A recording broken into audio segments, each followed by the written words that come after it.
Everybody, welcome. We are on episode 20 of The Dragon's Demand. Please take a moment to like and subscribe. Hey, everybody, we've reached 600 subscribers in our channel. You guys know that? Yeah, it's pretty awesome. And that good job, everybody. Yeah, we couldn't have done it without you. Thank you so much. So we thank you for your support. So yeah, tell a friend, comment below, all the good stuff to help keep us moving forward. Thanks a lot. Visit your local D&D shop. Yeah. Tell them about it. Mike actually runs games at a local D&D shop lately. You were Pathfinder and D&D or just Pathfinder? Just Pathfinder. Okay. I play D&D. Got it. Yeah. So you never know if you pick the right shop. Yeah. If you see one of us. If you're ever looking for a group, check your local shop. A lot of times they will have games going, and you can maybe join Mike. All right. I found him on the internet. All right. So before we continue, I'll let everyone know that Zach and I will be performing at the 2025 Minnesota Renaissance Festival. Weekends in Labor Day, August 16th through September 28th. This is going to be my 20th season out at the festival. Yeah. So yes, you can clap. You can find me out there almost every weekend performing with the Fondazi Fire Circus. However, I will be missing my first weekend in 20 years coming up. Yeah. Oh. Something more important that's out of state that you must do. I know. I'll be in Orlando cheering my daughter as she competes for Miss America on the weekend of September 6th through 7th. So we're hoping for the best. Have to be on TV. I don't think so. I think they haven't aired it on TV for a while. They're trying to get it on for next couple of years, but I think it's still not. It would be. I think you stream it on. I'll put the link in the message below in case anybody is curious in any way. I'll try to find the streaming stuff for that. So also, Zach, why don't you tell us about what you're going to be doing out at festival this year? Yeah. So I think this will be my 11th or 12th year doing it. I am a part of a group we're called Cabbies and Kilts. We haul you guys all around the fest, take you anywhere you want to go in these big old wooden carts. So if you're out there and you see me, please come up and introduce yourself. It would be awesome to meet somebody. Yeah, those cabbies are pretty cool. They do a lot of awesome stuff. They'll at the end of the festival, if you want, they'll even take you all the way out to your car. Yeah. Yep. Okay. That's awesome. Lot makes that a Herculean effort. Well, thankfully Zach is Herculean. So this is why I only cause damage to his character when he's not in person. All right. So this should be an exciting few months ahead with the festival and everything. So we'll probably be skipping a few weeks on our schedule for this game. I'm going to try to do some filler with some other games. We do some gaming talk videos and whatever. So we'll see what comes of that. So please stick with us as we navigate the real world demands along with the dragon's demands. So there we go. Nothing else from anybody? We're all good? People are wondering if we're ever going to start. Okay. So let's get this game started and see where we're at. Nate's checking his phone. As a DM, when your players start checking your phone, you got to move out. It's weird. Roll initiative, Nate. You got a phone call right when you started it up, and I ignored it because we're doing a thing. Yeah, roll initiative, Nate. All right, here we go. Don't you mean my character? Nope. Previously. Our adventurers are halfway through the mosquito-infested dragon fen. They have left a trail of 1 billion dead bodies. Mosquito bodies. Nice. Yeah, and 2 crocodiles. They are wandering the fen in search of Sarrix's friend Pebblebloom, who was taken from the village of Verdant Hollow. Multiple-eyed creatures with bat-like wings called grioths stole her away after she told the party they were tainted by the dark tapestry.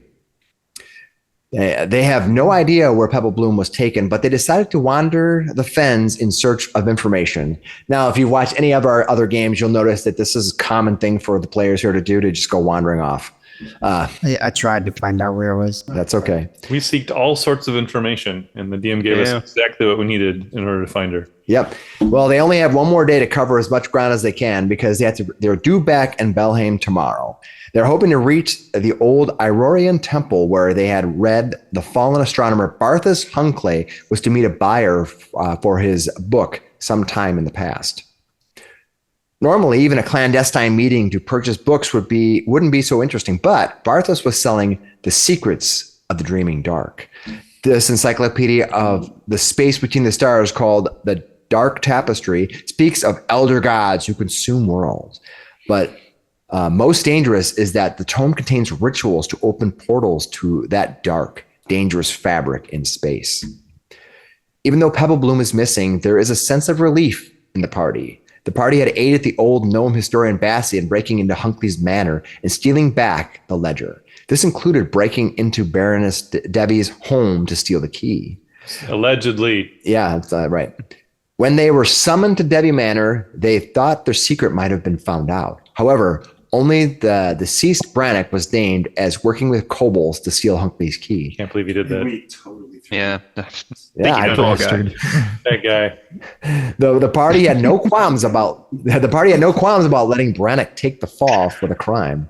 Yeah, that's right. Just a goblin. His final service. Yeah, Dr. Miksi is like he's like that type where he just It's good for a goblin to die useful. I guess so. Baroness even fed some wolves.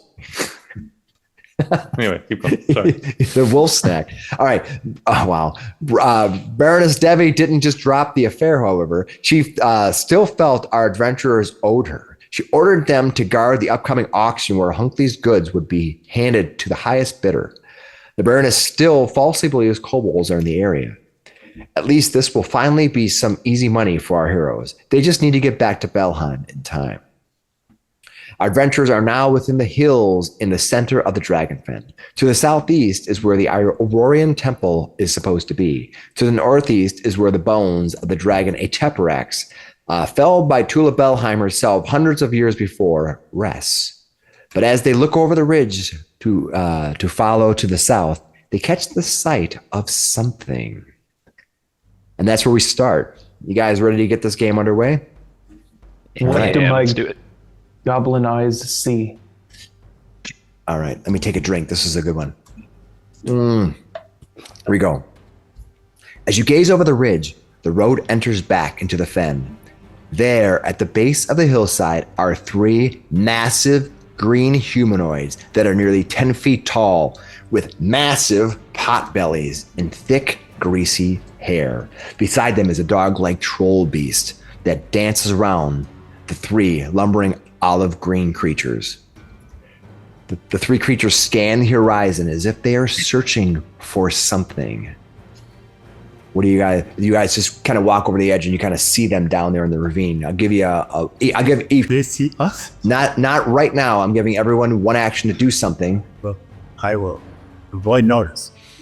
All right. Yeah. Yeah. So everyone's kind of back up and kind of like crouch down, hide up there. Anybody gonna run forward, Leroy Jenkins style? Let's try the hide. Be on your own. You wish. Let's try the hide approach. All right. Everyone kind of ducks back down. They see the creatures. They're kind of looking around. They aren't immediately looking up the hill, so there's no need to necessarily roll. You're just kind of backed up out of sight. They may smell you though. They may have imprecise senses. You said these were Gleox? I did not say that. I have no idea what you're referring to. Dang it. All right. So the Gleox, what they do? No. Okay. All right. As you're crouching back down, you suddenly hear a voice, a whispering voice from behind a gathering of sage bushes and bramble. Be ye knight or nitwit, your next move will tell us all. Those big bog trolls, and they are hungry. You peer through the branches to see a well-dressed human man wearing a red hat with a feather. He has a white shirt with ruffles below the chin and a greenish-brown jacket. He stares at you with thin eyes, waiting to see what actions you might take. Where'd you come from? Anybody gonna whisper? Yeah. Anybody else gonna say anything? I'm sorry. Come again? He smirks at you and says, "Bog trolls." Yeah, I got that part. Agreed. There's Lydian swamps. There's a good chance they'd be trolls. And we I want to investigate his stuff. I want to size him up. All right, I'm going to give you a recall knowledge on this character. All right, let me check your sheet for society. Especially if he's going to shoot us with a weapon somewhere. Yeah. Not bad. You have a good society roll. All right, looking at this man, he appears to be dressed from the southlands of Taldor. His outfit is from nobility and it is well maintained, although stained, as if it's been a fresh new shirt has been worn several days. So it was like one time a new shirt recently, but it's got stains and scratches and stuff on it. He's road worn. Yeah, but you think his clothes are still very new. Anybody got to do anything else before I continue? You don't look like a villager. I'll try the old glad hand approach and see if I can get into his Good graces. for a moment. All right. What brings you out here? Go ahead. I'll roll my diplomacy. Give me your diplomacy roll. 27. Okay. Nice.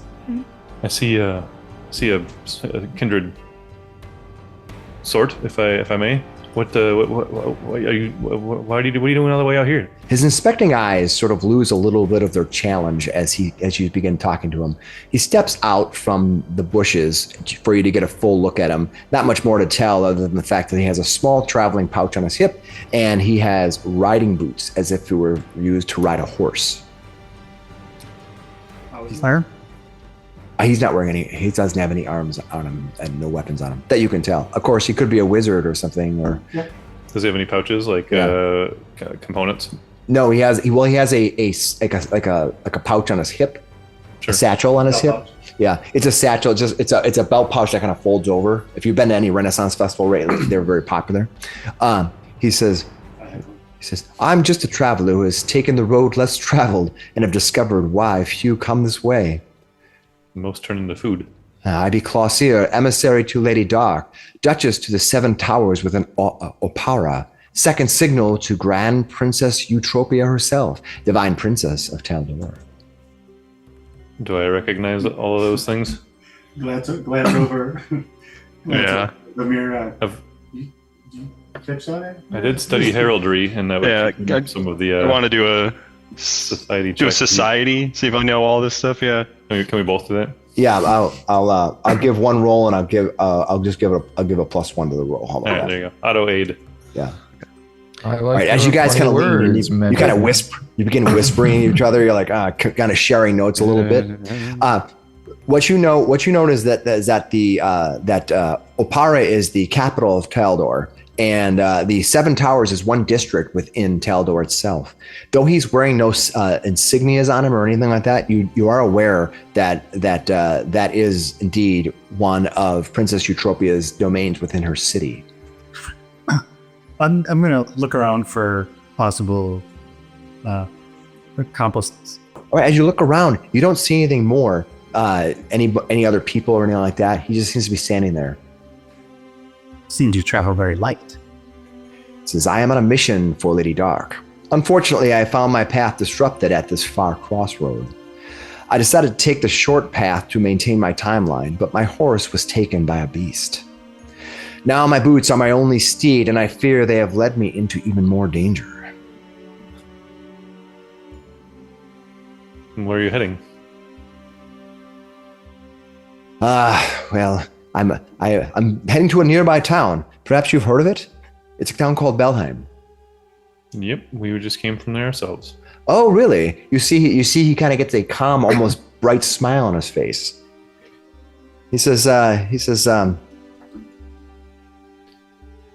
have a mission for the day, but we're heading back before tomorrow. We have to be back. So, whew. I don't know. What do you think about Knight or Nitwit? you gonna ask him? Yeah. He doesn't respond to He looks back that. out of the trolls. He says, he kind of looks at you and he kind of smiles. He goes, "Well, I'm hoping more night."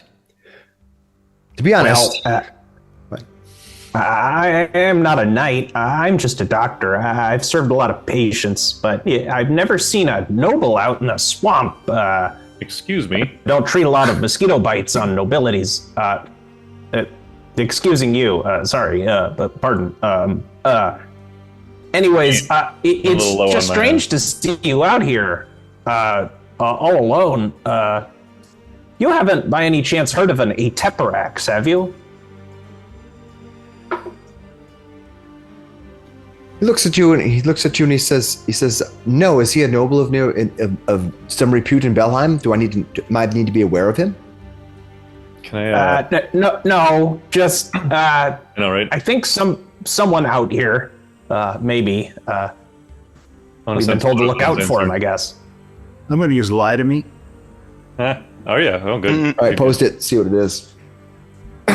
I am just kind of dropping that at random to see if he has a reaction.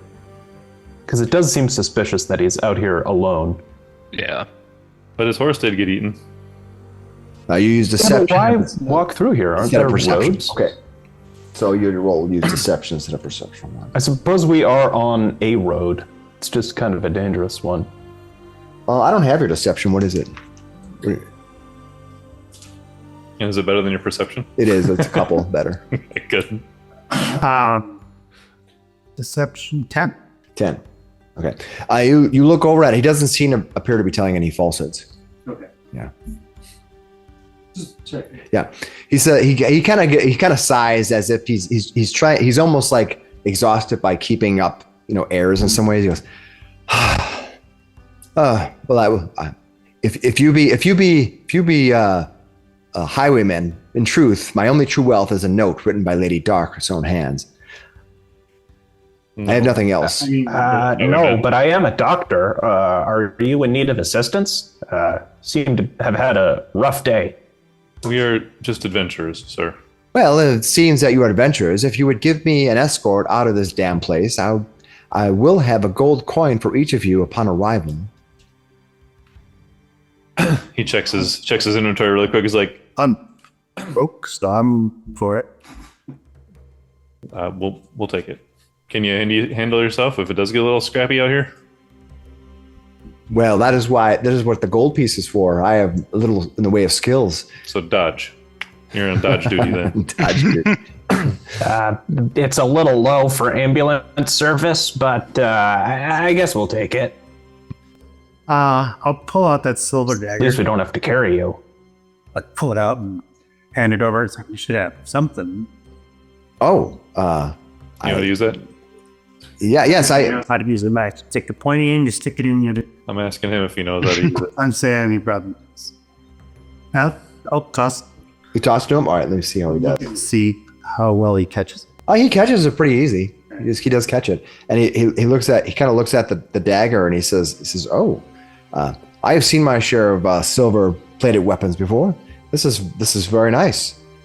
I expect it back when we get into town. It's just if something does happen, we just killed some gators, but I'm guessing that's what got your horse.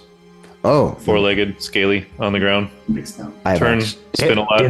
Did those trolls over there get your horse? He says, "No, a wicked, angry leather hide thing with massive teeth. It charged me from the waters of the swamp, emerged like the hells themselves to pounce upon poor Agnew." 4 legs, tail, spinny. No, much worse than that. It was large. It was near 12 feet tall and about almost as wide, and had a long tail twice as long as its body. You said it was 12 feet tall? Yeah, Stood up. not just standing on his legs. It was 12 feet tall. Oh. It's a big gator. He says, "Well, if you don't mind, I prefer to get back. I don't want to make any more noise to see if I don't want to attract the attention of those bog creatures." Yeah, me neither, except we still got a problem. We're trying to find an Aurorian monastery. It's supposed to be down this road here.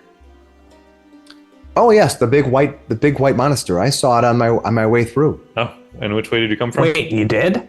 from the southeast. Yes. Past these guys? Oh, well past them. Several hours. I had been walking for a good part of a day. And how'd you get past the trolls? I didn't.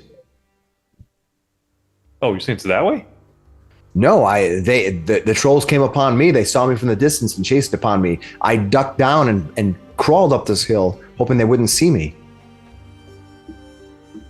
All right. Do we need to get rid of them before we go? Well, you'll know. Let me just do a information. Oh, I rolled a 16. Good. You'll know that if you want to avoid taking this road, you can backtrack and go through the bogs themselves, but then you're at the mercy of sort of being off the road. This Clausier wants to. He has something some business he's trying to take care of in Belheim. And we'll be back there tonight, hopefully, if all goes well. But we're trying to find that temple. If you can help us get back there. Well, you have to go through the trolls. If you want to do that, you can. We'll try to size them up. Who's good at sizing them up? You want somebody to do a recall knowledge on them? I will, but they're bigger than a goblin. I can tell you that. Yeah. Sarrix will try a recall knowledge. All right, it's a society roll. Sarrix, I don't actually have your stuff. I keep forgetting to put it down. What's your society? My society it's not nature. I don't think it's very good. It's a -1. I got a plus Mine's 12. 6. Let's use mine. Okay. I can do it. I have a 9 in society. Somebody else have a 12? Yeah, I have a 12. If somebody want to do it, I don't. I'll roll again, and somebody can tell me what they want to do. Who wants to do it? You want Vamir to wander up that way? That's Vamir, give me. I actually have to roll your stealth. You're gonna sneak up to try to look over it, and hopefully they don't spot you. Let's see what happens. I have pretty good stealth too. You do have good stealth, and I have a good roll. Okay, you sneak up to the edge of the kind of like where it kind of dips down into the valley, back down to the wetlands below. You kind of peer over, and you see those creatures, and they seem to be kind of wandering around in that kind of circle. You see one of them lifts up. There's like an old broken wheelbarrow down there, some broken supplies. He kind of lifts it up and kind of pulls to the side, kind of looking for whatever they're looking for might be hidden. Looking down, you know that these are bog trolls. They are vicious large creatures whose favorite appetite is to consume humanoid flesh. I was just like human. I'll work. Yeah. Let's see if I can tell you anything else about them. They are cruel and considered invincible brutes. I can give you one piece of lore about them, or one piece of metagame about them. What would you like to know about them? Consume fire. The AC. Are they immune to anything? I don't want to waste your thing on saying no, so I will say they are not immune, but they are at least they are all the creatures here, including that dog-leg creature, are at least weak to fire. Okay. We do that. I'll let everybody know. Yeah, this thing is similar to that dog troll that we fought a while ago with their weakness to fire. Yeah, in fact, you see one of those dog trolls down there. Mm-hmm. The problem is I just ran out of fire earlier today. You what? I'm out of fire. I ran out of Alchemist fire. Now you did travel for a while, and you gain vials every 10 minutes, right? Yes, I believe so. So you should be restocked on your vials by now. Okay, cool. Yeah. I can make some fire, but I don't have the rest of mine are gone. I'll let you know since you rolled pretty well. I'll let you know since you rolled pretty well on your for your metagame lore. All three of these creatures are of a higher CR than anyone in the party. Each of them, but the dog is not. Okay. I'll let you know that. You just sort of get a sense that they're stronger than you. Things, yeah. If we fought those things, we would lose. Yeah. I mean, I'm not saying you're going to lose. It's telling you. That's what I'm telling them. 6 of us, maybe and a half. Just barely. Your name again? Clausier. He's like yes, of course. You see him take a half a step back. He's like, yes, I'm right with you. I don't particularly care either way. But I'm also broke. Can we sneak past him somehow? You can try to circumvent them. It'll require you to go climb through the hills and then kind of come around through the bog. It may take you some time, and we'll determine what that is if you're able to do that. I'm just kidding. Just tell me what you want to do, and we can roll for it. Okay, hold on, guys. If we all sneak right down the road carefully, I can sing a tune that will help us sneak better, so that we can sneak literally past them while they're standing on the road. It's a soft tune. He'll be singing. It's for encouragement. Song of It inspires it's a lullaby. It inspires your sneakitude. It's the Elven song of Sneaky. Yeah, Is it a exactly. quiet song? No, it's a very Okay, loud okay. song, so you can't hear us sneaking. It's this newfangled second idea. death metal song. Second idea: what if we just head back to Belheim now, and maybe get some more fire With our stuff? new friend? Come back. Of the two, I like the latter. I'd like some way to deal some different types of damage, so we should look I into that. agree. We know roughly where the location is now. We can always come back another time. I can load up on Alchemist's fire. I can even hand them out. We can Yes. ambush them. If they're still here when we come back. But we will be prepared. Let's get this. Better prepared. You heard a troll-like dog howl in the distance. But we should probably get moving. Let's back up. Maybe we should go. Yeah. We all Okay. Scooby-Doo run out of there. So you guys choose to take Clausier's offer and start heading back toward Belheim. Is that what I'm hearing? Before we go, does he know how far from where we are now that the temple is? He said about half a day, but you don't really know how far he walks or travels or whatever. He looks like he's pretty tired. Okay, so it might not be- still would be a distance to get there. He said he might. You're getting the understanding that he's not. From what you see of him, he doesn't look like he's a world traveler. He's probably used to dining in And riding halls, on his horse. and he's probably walked this way. So his half a day of travel might not be so far for you. Fair enough. He can keep up with us on our hike back. are gonna burn. His boots are riding boots, so it's not even that great for Their walking. boots are Oh, made sounds for riding. good. I They're imagine not made for walking. Miksi is like It's constantly not just stopping, what they do. right? And picking stuff up. Yeah. And I can see like just going around in circles, silently looking at him because he moves so much faster than that. And it's like, All right. You begin the long walk. You're a couple hours away from Belheim. You'll probably arrive there with some daylight left before Can sundown. get a happens. normal night's sleep there. That'd Yeah. be nice. As you're wandering back, Clausier will offer some information that you're kind of casually talking to him about. Yeah. He says he tells you just throughout the 2 hours walk, he gets bored and he begins talking. He tells you, well, Lady Dark is a collector of antiquities, such as the privilege of the wealthy. I have been sent to secure items of another person of privilege who recently met their end. She seeks paper, if you can believe that. Lady Dark collects fine manuscripts, though between you, me, and the road, it's more of the acquisition of the written word than the reading of the written word that Lady Dark enjoys. When common goods are a finger snap away, there is pleasure in rarity for rarity itself. You get the sense. So Hunclay's auction, eh?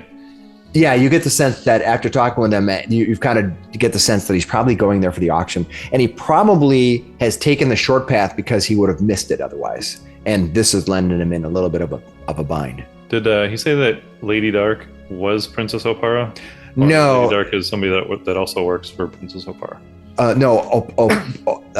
Just to be clear, Opara is the name of the capital. Opara is the name of the capital city. Oh, There's a district in the city called the Seven Towers. gotcha. In that Seven Towers is a duchess, and that duchess within the Seven Towers is Lady Dark. And there's a hole in the bucket, dear Eliza. So that's the whole thing. And the Grand Princess who resides often in Opara is Eutropa, Grand Princess That's what I Eutropa. heard wrong. Okay. Yeah. So that kind of gives you the lines a little bit. He just kind of you get the sense that he's so used to saying this long line that he just sort of like spews it almost out of like he probably just recites it to himself as he's walking. He says, alas, all my banners and signets were lost with the horse. I barely escaped my skin, yet I hold a letter of credence which will provide me enough wealth to pay your debt upon arrival, as well as conduct my business. So you think that his wealth is actually just a note, a promissory note. That's not too crazy. I've heard of that before. Well, from society-wise, what you'll know is that they won't travel through long distances actually carrying coins. They'll carry promises, and then the banks will actually transfer funds with guarded money every so often. They'll drive through the town and be like, "All right, you have enough notes." Yeah. Oh. I guarantee you, there's 50 soldiers driving in that. So that's how that works. So it includes their pay as well. Yeah. So real coins are kind of like are transferred much less often across fast distances. Now, if you're going between here and Wispel, a couple of days travel, sure, you carry 50 coins, whatever. All right. So that's what you do. At the end of the couple hours, you find yourself slowly emerging from the fen itself. Let me get back to the map. And we're not dead yet. The flooded quarry comes into view as you cross over it. You see that the man Clausier looks over and says, "Oh, there's a lake. Have you fished it?" That's the old quarry. We did, but it was fishing for kobolds. Kobolds, you say? Yeah. No, but I can tell you the fish skeletons out of there are pretty good. Oh. I have been known to fish a time or two. Perhaps if I have extra time after my business here, I will wander this way and fish it. The water looks pretty calm. You pass through that. Through. Just watch the skies. You pass the. He says he stops as you walk and he says, "The skies." He looks up and he says, "What's in the skies?" I look up. Is there anything in the skies? You don't see anything. You don't see anything at all. Okay, nothing right now, which is good. So if you see something up there, it might not be good. That's all I'm saying. All right. See something, say something. Understood. You travel the last little bit, entering into the outer edge of Belheim, and I'll bring up the Belheim map. I have a couple of versions of Belheim for various purposes, and I want to make sure I get the right one. All right. It means later on it's going to be burnt down when we get back. Of course. When have you ever had a town where I didn't have an option where the entire town burnt down? Now that you think about it. Yeah, now you think about it, right? It's like you always have to have a full town destroyed version of the map. All right, you emerge down the Oak Quarry Road. You have Clausier in tow. He looks around as you walk in, and he says, "Oh, lovely little village here." Yeah, I'll point out a couple of places for him. The the Baroness Devi Manor up that way, and the Hunclay Estate over there. It's been the source of a bunch of drama recently. Hunclay, I know that name. Yeah, that's what you're here for, aren't you?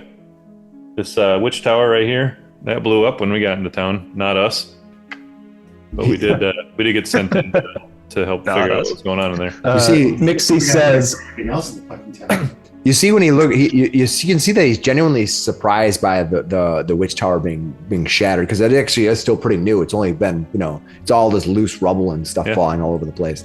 That was the kobolds. He says, what sort of machinery did you allow into town to take care of that? No. This was Hunclay making some sort of deal with the kobolds, and I think that went south, and they blew him up along with the whole tower. He says, "Well, probably some sort of magic." I'm not one to be studying rumors or anything, but if you ask me, that this Hunclay was working with these kobolds to blow up this tower, it seems to me that perhaps his end was a good thing." Shrugs. He says, "All right. Well, I must You go looking for any place in particular? Well, I'm supposed to head to Devi Manor. That is the Devi Manor there. He points to the south. He says, I'm supposed to head there and make myself known. As you look to the south, you can see 3 other carriages in front of Devi Manor. These are different carriages that you've not seen. The wizard carriage that you saw before is gone. But these are 3 other carriages. All these carriages have various amounts of 4 to 6 horses pulling them.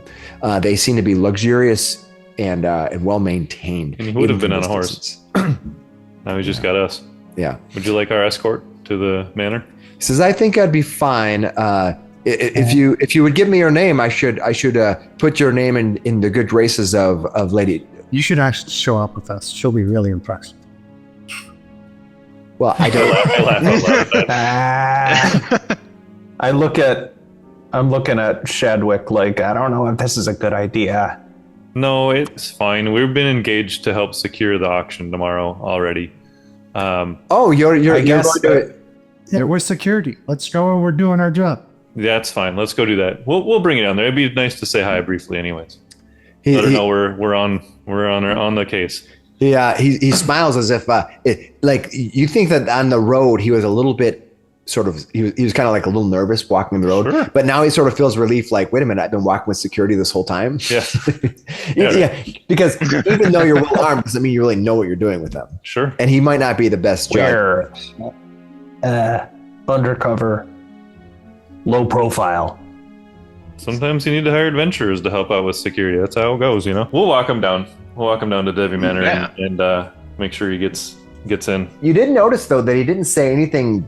He wasn't really surprised when he saw Sarrix. You know, I mean, he clearly he's been well traveled. He knows different things. He didn't like see. And he saw Cavern. Sarrix?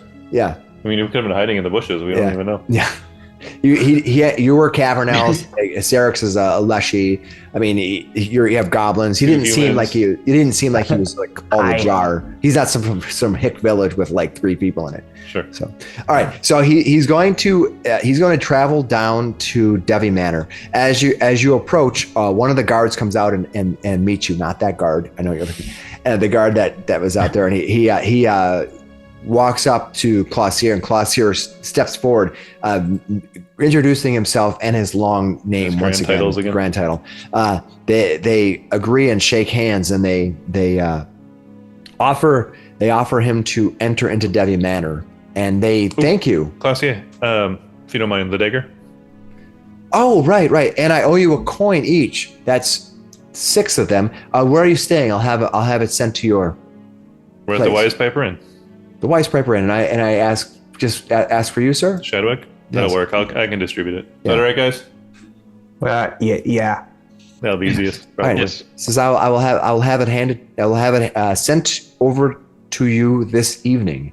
Thank you so much. I appreciate your help. You've been fantastic gentlemen. Good luck tomorrow. Oh yes, I will need it. Lady Dark does not like failures. He kind of smiled. He he kind of leans in at you, and he says, "None of them do." And then the soldier ushers him in, and he walks into Devi Manor. All right. What are you guys going to do? It's getting close to evening now. We'll fast forward a little bit. You've walked around, probably showed him a little bit around the town. It's getting later. What do you want to do this evening? Any escapades?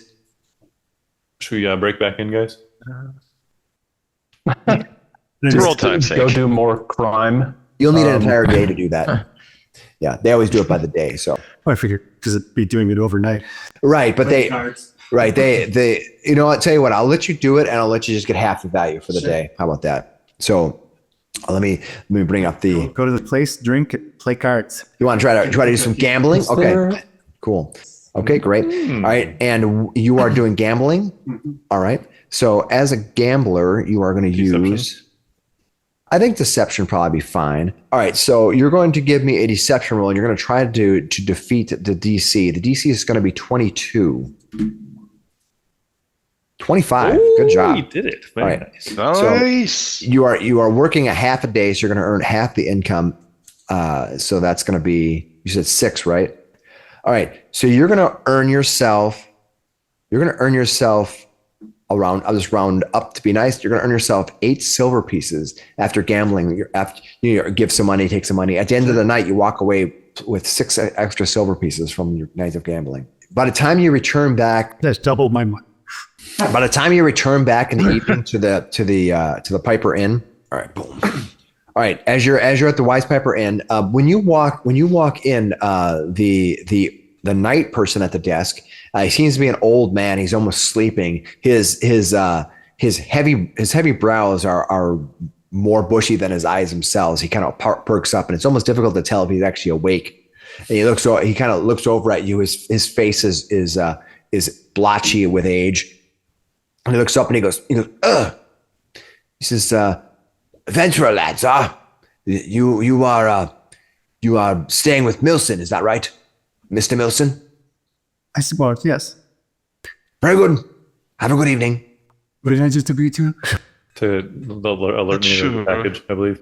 To you? Yeah. Mr. Millson, right? That's you? Yeah. Oh, didn't know your last name. You probably still don't. Wait, you're a Millson? I gotta update my files. Millson of the Millsons? All right. You can go upstairs. I would guess at this time it's late, probably, unless anybody else says otherwise. The rest of you are sleeping. It's up to you. You can tell. Probably. I definitely refocused first before and those pretty spicy electrical currents at the end of the day. Yeah. Well, he's been like gambling, and everybody's doing other stuff. All I'm doing is reading that book about the Dark Tapestry. So you go upstairs. You walk into the room. You see Vamir is standing there with his mystical light on, reading the book, sitting in the chair near his bed. As you Shadwick walk is in. probably sleeping. All right. So anything else you're gonna do this evening, or we'll move to the next day. All right. I'm good. The morning arrives. There's breakfast downstairs if you're hungry. Everyone wakes up and able to prepare for the day. That Today guy is said the he was day. going to have a package for us. He was going to have some money left downstairs. You were expecting a package? Yeah. You're Wilson? Shadwick Wilson's my name. There's a package for Wilson. Did I say Wilson? You said Wilson. You said Wilson. Yeah. Milson. I got them on. Milson's my name. Yeah. He's like, yeah, that's me, All Wilson. right, Like, is it? I great. just tricked you. That means we got gold for breakfast. Okay. So you go downstairs and you do find a basically it isn't much more than a small roll. It looks like 6 coins rolled in paper, and then just kind of like stuffed in another small bag essentially, and then he hands it to you. But it doesn't rattle. It's just Sure, tightly it's been put tightly together tied. so that anybody else isn't shaking the coins, right? You're not I'll give him a silver piece for handling it for us. Are you gonna give him a silver? Yeah. Okay. Yeah, he gives you. You open it up and you see 6 Taldorian coins in there. All right, and they'll look like legit gold coins, I presume. They look like gold I'll hand them coins. out to everybody. Yeah, everybody take your gold coin. Yay. One gold. Nice. All right, you're gonna by midday you're gonna want to report to Debbie Manor because we'll just say she told you to report to the amphitheater, which is called the Commons, and that's where the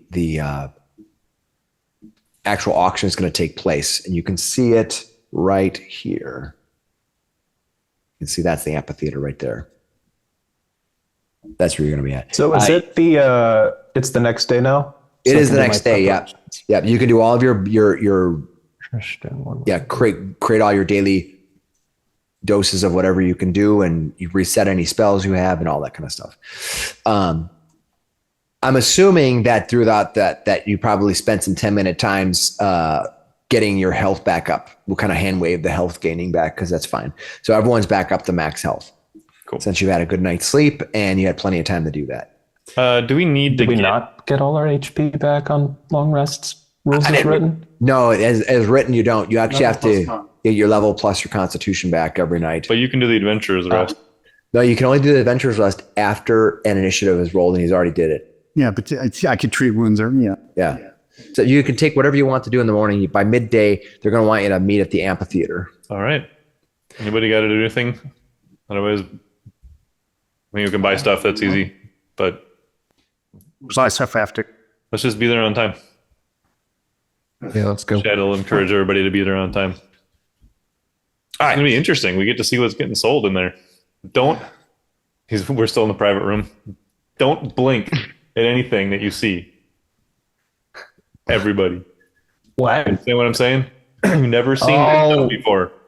You've never seen any of this stuff before. Don't wince when they pull out that wine. Don't wince. I never wait. Good. All right, perfect. We'll be in good shape. Okay. We'll be fine. All right, let me fast forward to the point of the auction. Well, I buy 10 units of oil. That's what I buy. Surprise. That is fine. That's perfectly fine. We're just going to oil up the trolls and start them on fire. Well, this was easy. Yeah, it does a little bit of fire damage in a pinch. I'm just thinking of The Simpsons. Grease me up, woman. He rips off his They're clothes. bog trolls, thankfully not grease trolls. They've gone extinct many generations ago. Those grease trolls. That was a bad decision. All right. We crafted those. As you wander close to the, I'm assuming you're going to go up to there. As you begin wandering toward the commons, and you can see that the commons themselves is rather large, and you've probably walked past them a few times. But outside of there, you can see a trio of white clad women. Their kind of heads are wrapped, and they're talking randomly to a couple of local people. This trio seems to be negotiators of some sort. They're new in town. You've never seen them before. They may be here to also partake in this bidding war.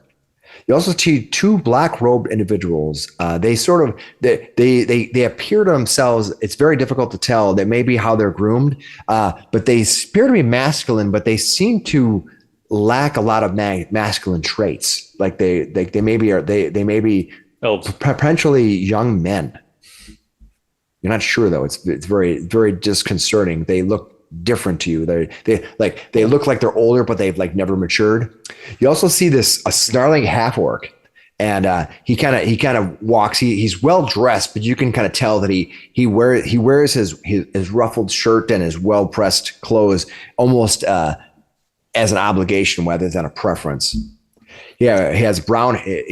You see, he just kind of walks around and he's kind of talking to everybody. It looks like to be another bidder. Bassie is standing over by the entrance to the commons. You can see that at the entrance is also Baroness Devi, and she is talking to a man who has a white shirt and a vest. And she and Arnhold, her son, are having a conversation with him. Next to them, you can see Sheriff Ben Hovey, which you met earlier when you first came in. The three of them are talking. There are several guards kind of wandering around the area. As you can see, people walking in and sort of taking their seats. A lot of people from town seem to be walking in. You don't. These items inside of Hunkley's estate are very expensive. They're going to be very expensive.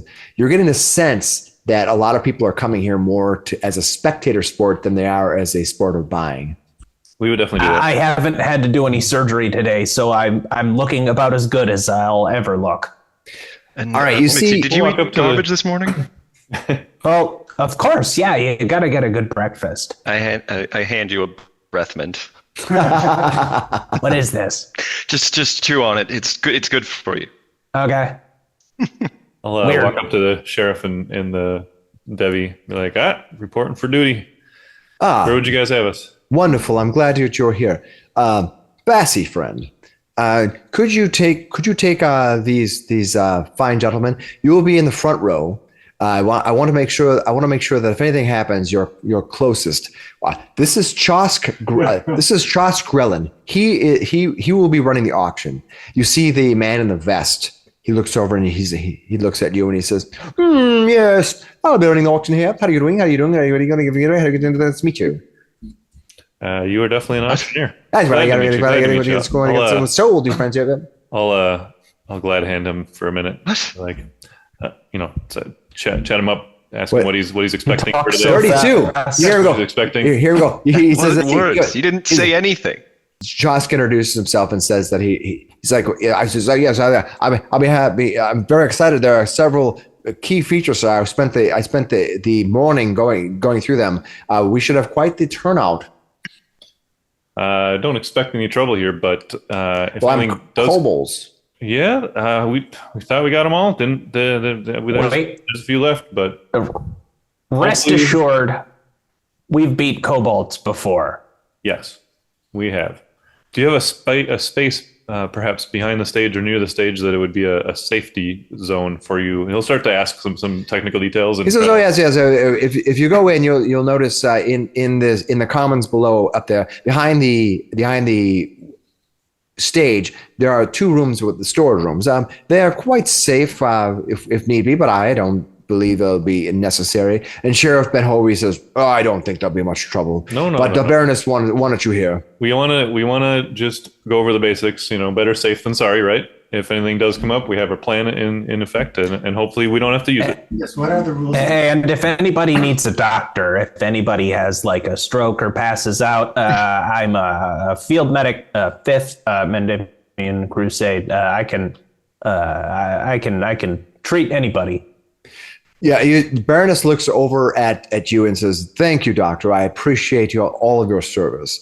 As far as engagement, if you see kobolds storming over the walls, please do interfere, or any other creature that might storm across the walls. But I'm hoping this is very much a non-event, and the best case scenario is that they don't even know you're here." Agreed. What if any trouble stirs up within the crowd? Well, God forbid. we have guards here for that. I don't want you to be throwing people out or doing any of that stuff. We have official guards for that type of business. So if one consumes too much and begins blustering on, the guards will take care of it. The last thing I need is someone in town here getting injured. Fair enough. Yes, because I will be beef. Is that what you say? Yeah. She looks over at Dr. Miksi and actually she looks over and she looks over at Dr. Miksi and she says, But you want to know what you're hiring? she's about to say something, and then she looks over and she notices Sarrix. And she says, "Oh, hello." She gets a smile on her face, and she says, "Leshy, well. How wonderful to see you." I will introduce you, Debbie, Baroness Debbie. This is our, well, I guess we've taken a job for this young Leshy. It goes by the name Sarrix. And unfortunately, we haven't been able to do anything with that job yet, but that's our plan immediately after. We tried yesterday. How do you know his name? But we plan to try to actually take care of him after we get done with this event here. Well, she says, she walks over to Sarrix and she offers kind of both hands to you, and she smiles. She says, "Oh, what a wonderful surprise! I have known about the Leshies of the Northwoods for many years, though I've never met one. What do you come to bid on items of the auction?" She seems a little bit. She says, "We have his name, right?" And Arnold kind of looks at the paper and he says, "I don't see anything here." "We have his name, right?" No, I'm here with the group. They like Shadwick here said that I'm supposed to be finding a friend that was kidnapped, but that's okay. Whoa, well, you're quite great, quite nice to make your acquaintance, Mr. Sarrix. Give me a read on her, but just what is her deal? Why is she so flowery with him? What is Yeah. what is going on with her? Well, looking, kind of doing a sense perception on her, she just seems to be somewhat delighted by seeing his presence. Delighted. Yeah. So genuinely. Yeah, like she's very happy. Not trying to like change subject. No, she seems to be very excited. Oh. And she says, "Oh, Mr. Sarrix, please, we have a row at the front seat. You will have to sit with these people, but that's fine." She kind of looks over at the rest of you, and she kind of wraps like her arm kind of along the back, like gently to kind of guide you. She says, "Please come on. I will take you in." He'll just go with it. He's like, "Oh, that's so kind of you. Thanks." She begins walking into, and I'll bring the map up in a second. She begins walking in. You can see a massive amount of crowd as the people begin funneling in and taking their spaces. We won't belabor the whole setting up of everything. But as you walk in, you can see that I'll kind of walk around what's going on the map in a second. But as you do, Bassie's leaning up against the door, and she just rolls her eyes, and she kind of puts her hands between her eyes and just kind of looks up, and she says, her grandmother gave her a Leshy doll when she was younger. She carried that everywhere until she was much too old, and she may still have it. I don't know, but So meeting one in person is So, you carrying around a corpse? doll. It's a doll. what are you talking If about? I'm out a Leshy corpse? It's a doll, a crafted doll. No. Doubtful, but possible, I suppose. It's like, no, Was it small?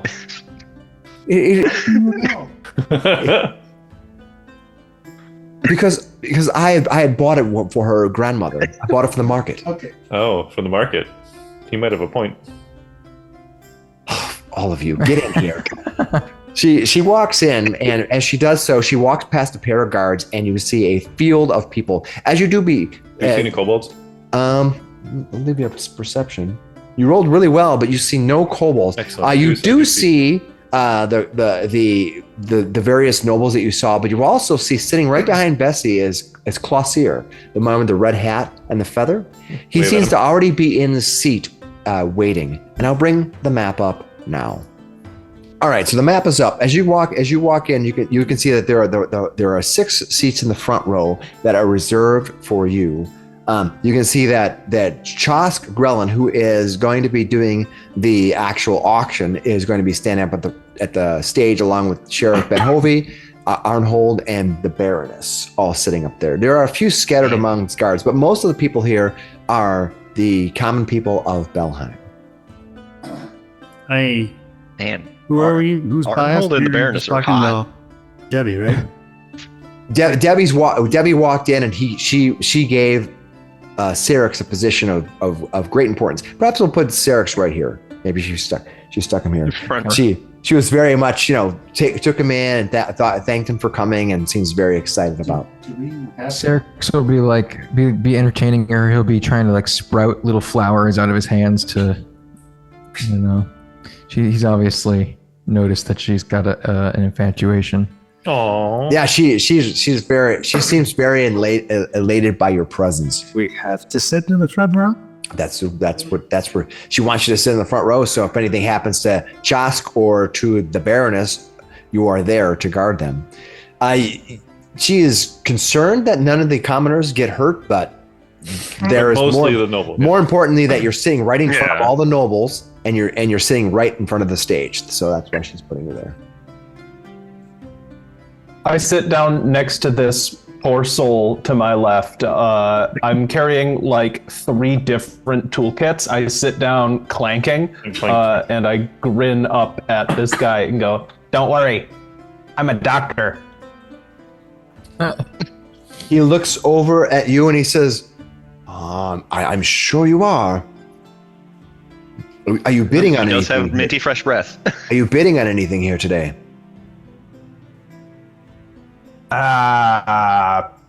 Well, maybe. I don't know. We'll see.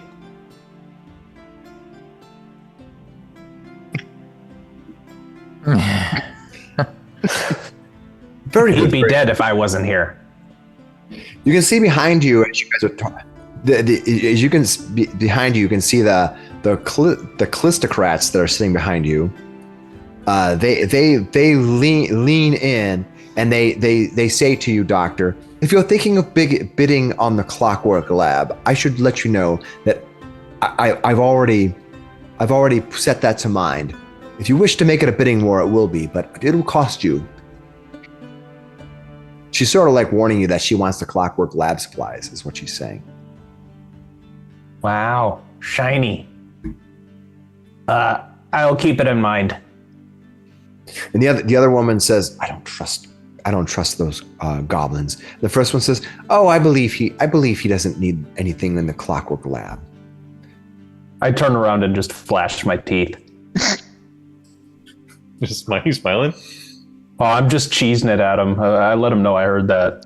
Yeah, she says, the first one says, well, perhaps there's a brush for those teeth in this auction.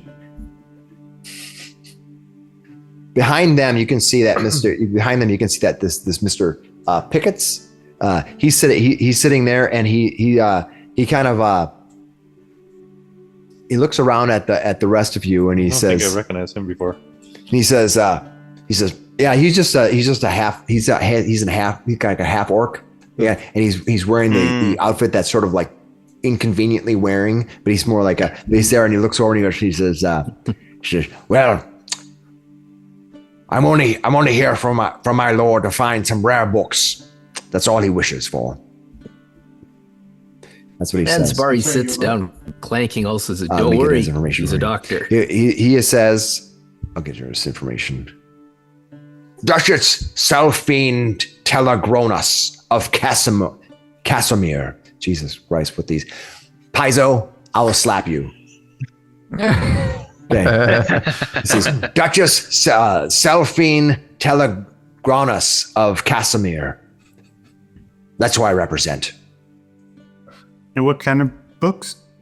Well, I heard there's a whole rare library in there, and I aim to pick up as many resources as I can from there. So if you don't mind, perhaps I will leave you to bid on the. He looks over at the Callistocrats and says, I will leave you to bid on the Clockwork Lab if you will leave as many rare books to me as possible. And at that point, Clossier kind of overhears that and says, believe me, sir, if you, I hope that you brought a writ because I have brought mine from the Southlands, and I will be more than happy to spend as many coins as necessary to get these rare books. And Mr. Pickett's over here. You see him go, these backwater towns. This is kind of fun. I've never been to a money fight before. All right. All right. The auction begins. You look around the room, this whole area. You can see that you are sort of in an amphitheater. These walls here are 10 feet tall and all around you, sort of keep all the sound in. The back wall here is a little bit of a curve to it, kind of like so as people are speaking. There are stairs up from the north and from the south that lead in here, and to kind of guide traffic in and out. But to get up on the stage itself, these seats all rest at 5 feet high, and the stage itself is 5 feet high. So there's like a dip in between where the guards are walking around. And so the first round, the first level that you're at, you're kind of equally looking at the stage. So it's like a moat. It's kind of like a moat. Just think about that. So each one of these stairs going up from here, each are relatively speaking gradually 5 feet high. Though if you're going up the stairs, you can just run up the stairs. Yeah, it's a proper place for nobles because there's no general admission down there. It's just all balcony seats right from the front row. Perfect. Right. All right. As Chas Grellin begins making his statement, he begins auctioning elements off one by one. I will ask you when I bring the elements up, if anybody does want to bid on something, let me know. I mean, they're all going to be very expensive, so I don't know if I have any money, but that's up to you. We spent it all on healing ourselves. Yeah. The church might be able to bid on something. No, do I see my favorite? No. Oh, what was her name? The priest. Eupophenia? Yes. Yeah, Eupophenia is not anywhere to be seen. The auction begins early in the morning and begins bringing up items one by one. The first one is a cage full of exotic birds. That there is a bunch of bidding, and it turns out that somebody is willing to pay. Sir Mr. Peller is willing to bid 200 gold pieces for the birds. Following this, the kitchen lot is brought out one by one, all the pieces from the kitchen, and those gather an 80 gold piece value. Yeah. Including all the different types of stuff that are in there. They kind of do it by lot. you know. And then following that, the parlor items, all the furniture has been pulled out, and that brings itself an excessive amount of 150 gold pieces. It is bought by Arnhold himself. He ends up bidding, but you see too of the frustration that Clausier has created a bidding war with him, and the price was let up. But at a certain point, Clausier decided that he wasn't going to pursue it. Arnold got it, and he felt very happy about it. Following that is the dining room lot, which is all the dining room tables and the chairs. You remember that massive long chairs that you found? I don't know what you're talking about. Mind is blank. Ever seen this stuff before in mine? It's actually picked up by Mr. Pickett's, the half orc. He buys the dining room lot. And he's very pleased to have bought that. He seems to be set. You got to get the sense that after he bought that was kind of like one of the things he wanted to get. And he kind of feels very relieved after that. The day goes on, and they bring out pieces. Until we come to the library lot, which is a bunch of books. That's all. Dr. Miksi wants to look up at Zabari and go, when all the auctioning is going on and all the prices are being read, Miksi looks up to Zabari and goes, hey, tall man, the Slick's all the way over there. Does he look like he's sweating? I bet he's going crazy listening to all these prices. Yeah, he's just tapping his teeth. like you walk past all this stuff. All right, the library lot. Sounds like distress. Yeah, that tracks. I'll put it on my notes. The library lot goes. Let me see here. They actually roll dice to see who won the auction. All right, the library lot goes, and at the end, after a huge bidding war between Mr. Pickett, you see the Bassie herself actually tries to bid on some of the books that are in the lot. She tries to buy them, and Clausier, they run up a massive 240 gold piece bid on the books, on all the books in that library. Shadwick whistles at that one. After that, and that takes a good part. They literally go through every book, and they're doing it by section, and it's starting to get late afternoon. They take a brief break for lunch. You guys have a break for lunch. Do they provide lunch? Yes, they do. All right. Look at this. One of these nobles took one bite out of this pastry and threw the whole rest of it away. It's almost not even eating garbage at this point. Counts as garbage. Go for it. It's like 95%. It's incredible, these people. After that, they bring out the stuffed grizzly bear, the big stuffed grizzly bear that you see out there. Yeah, he's enjoying himself. Not the one we fought. No. And you see one of the locals who you're not really sure. His name is Swirlo Greyhands. That's what they announced. You've never met him before, but he dishes out 30 pieces of gold for that bear. Then comes the books, all the books that contain. I gotta remember which one it is here. You find something that they call the Manual of War. It apparently was a legendary book or tome. It's called out special, and the Callistocrats pick that up. But oh my God, they spend 750 gold on one book. Oh, Motherfuckers. It's a nice book. But I turn around. Do any of these people look military? No, they do not. They appear to be emissaries. They appear to be people who probably read books about military and think they know quite a bit about it. I think Dr. Miksi, when they buy that, he turns around, he goes, wow, I didn't know. Are you guys like military, or like, were your folks military, or? And the woman leans in and represent them, or? She leans in and she says, filigreed edges, gold leaf on the inlets, raised back banner. Who wouldn't want such a pretty book? What? Well, it's hardly a soldier's copy, that's for sure. Yeah, it's certainly not a battlefield manual. No, my battlefield manuals are all sweaty and bloodstained. Yeah, I don't think you found that. Only way to judge a book. Around. I'm not sure if this book was actually even found. You didn't find everything, of course. No, I know. Well, nice book. Looks shiny. Maybe give it a read sometime. Now he brings out. Now they bring out something fantastic. They bring out Hunkley's spell books. These spell books have all the spells from like 1st through 3rd level, some 4th and 5th level spells, if I remember right. They Never bring seen it out. those before. And you see all the people take note of these. They begin a vicious bidding war, yelling out money, going back and forth. The auctioneer rattling off prices, starting off at a mere 1,000 pieces of gold.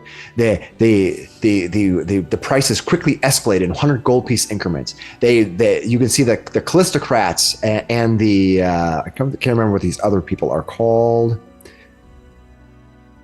These dark cloaked figures down here. These are the Mojito. And you didn't introduce themselves to them. Those two people go back and forth, trying to decide who is going to win this. In the end, though, those Mojito decide the Mercantilist Consortium of Mojito has announced that they have won Hunkley's spellbooks. They have let out a massive 2,000 pieces of gold for these spellbooks. They also buy the bedroom lot along with it. And the observatory, all of the pieces of the observatory, the Callistocrats pick up themselves, even though Clausier tries to buy them. It is at that point they announced that they will be bringing the last item. You can see that it's kind of to get dark. It's starting to get a little dark at night. They break for another meal. They're going to bring out the last two items, which they call the Summoning Journals and the Clockwork Lab. And it's at that point that they said that will be the last two items for bid. I'm gonna start seeking the sky if it's starting to get dark. Okay.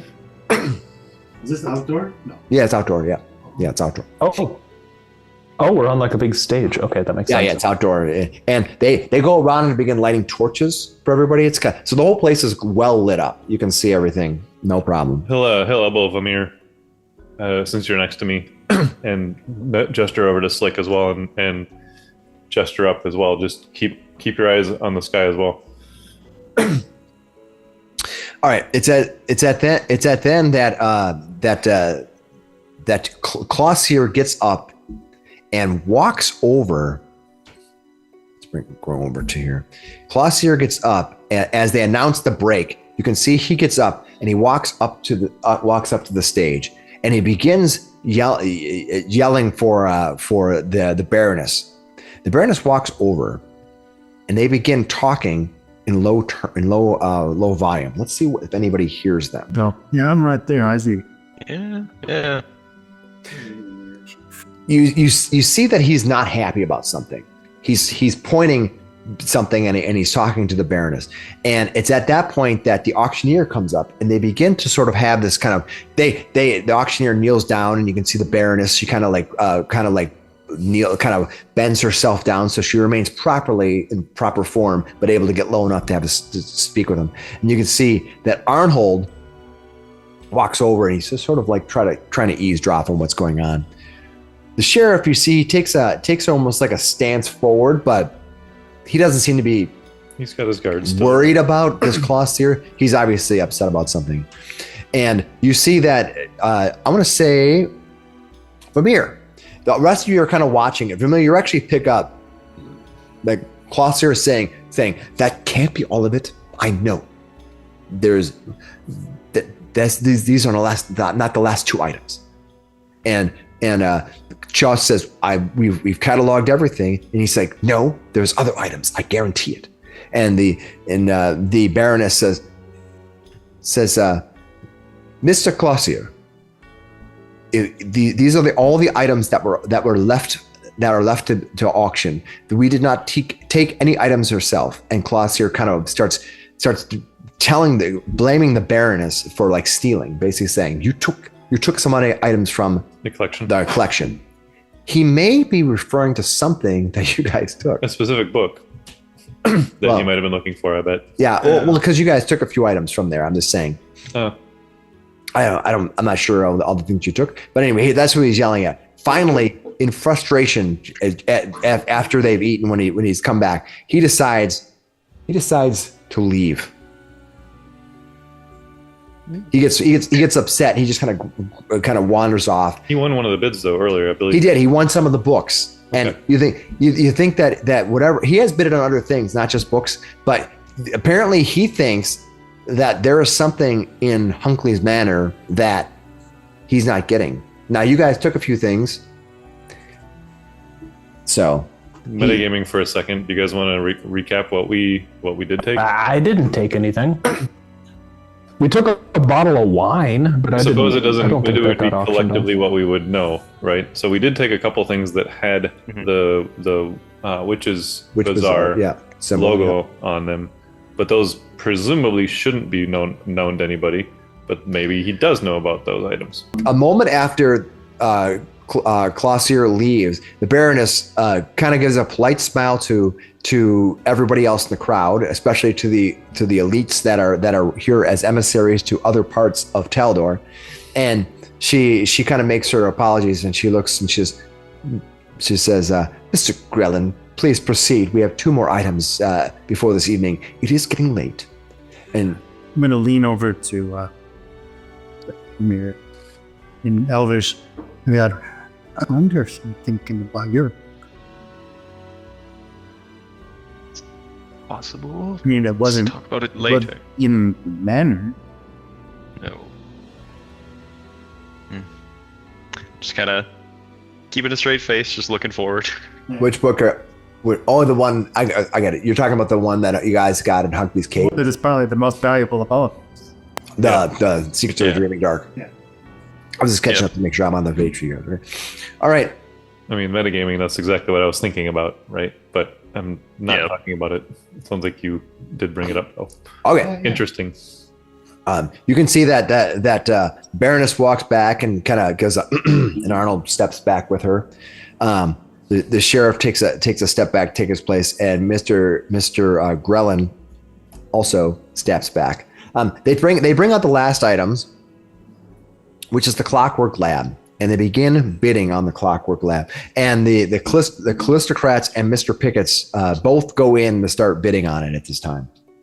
Despite the fact that they probably try to make an agreement, they decided at the last How minute. big is this thing? The Clockwork Lab is all the lab that was, if you remember on the lowest level, the room that you hid in from the devil was full of Clockwork Lab supplies. It was massive. It is quite full of different tools, like almost like tools you can use for gem working, all kinds of stuff. And probably materials and Wow. Yeah. cogs and precision instruments. Yeah, it's mostly the precision instruments that'll cost a lot of money. All right. Afterwards, Mixi's eyes get all big. He starts going through his pouches looking for loose change and can only find 5 gold.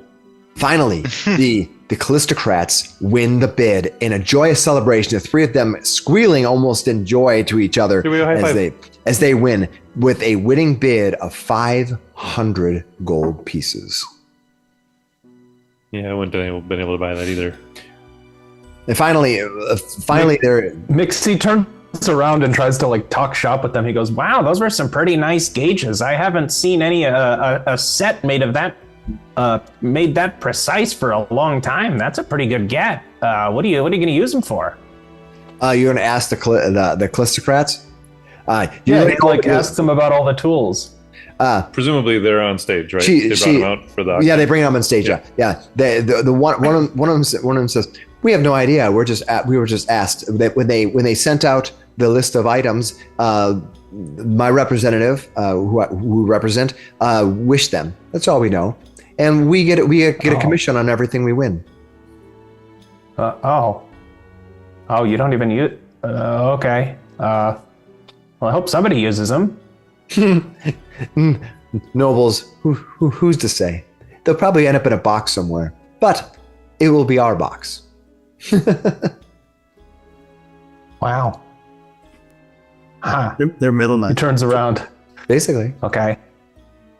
This saddens Miksi greatly. He loses his.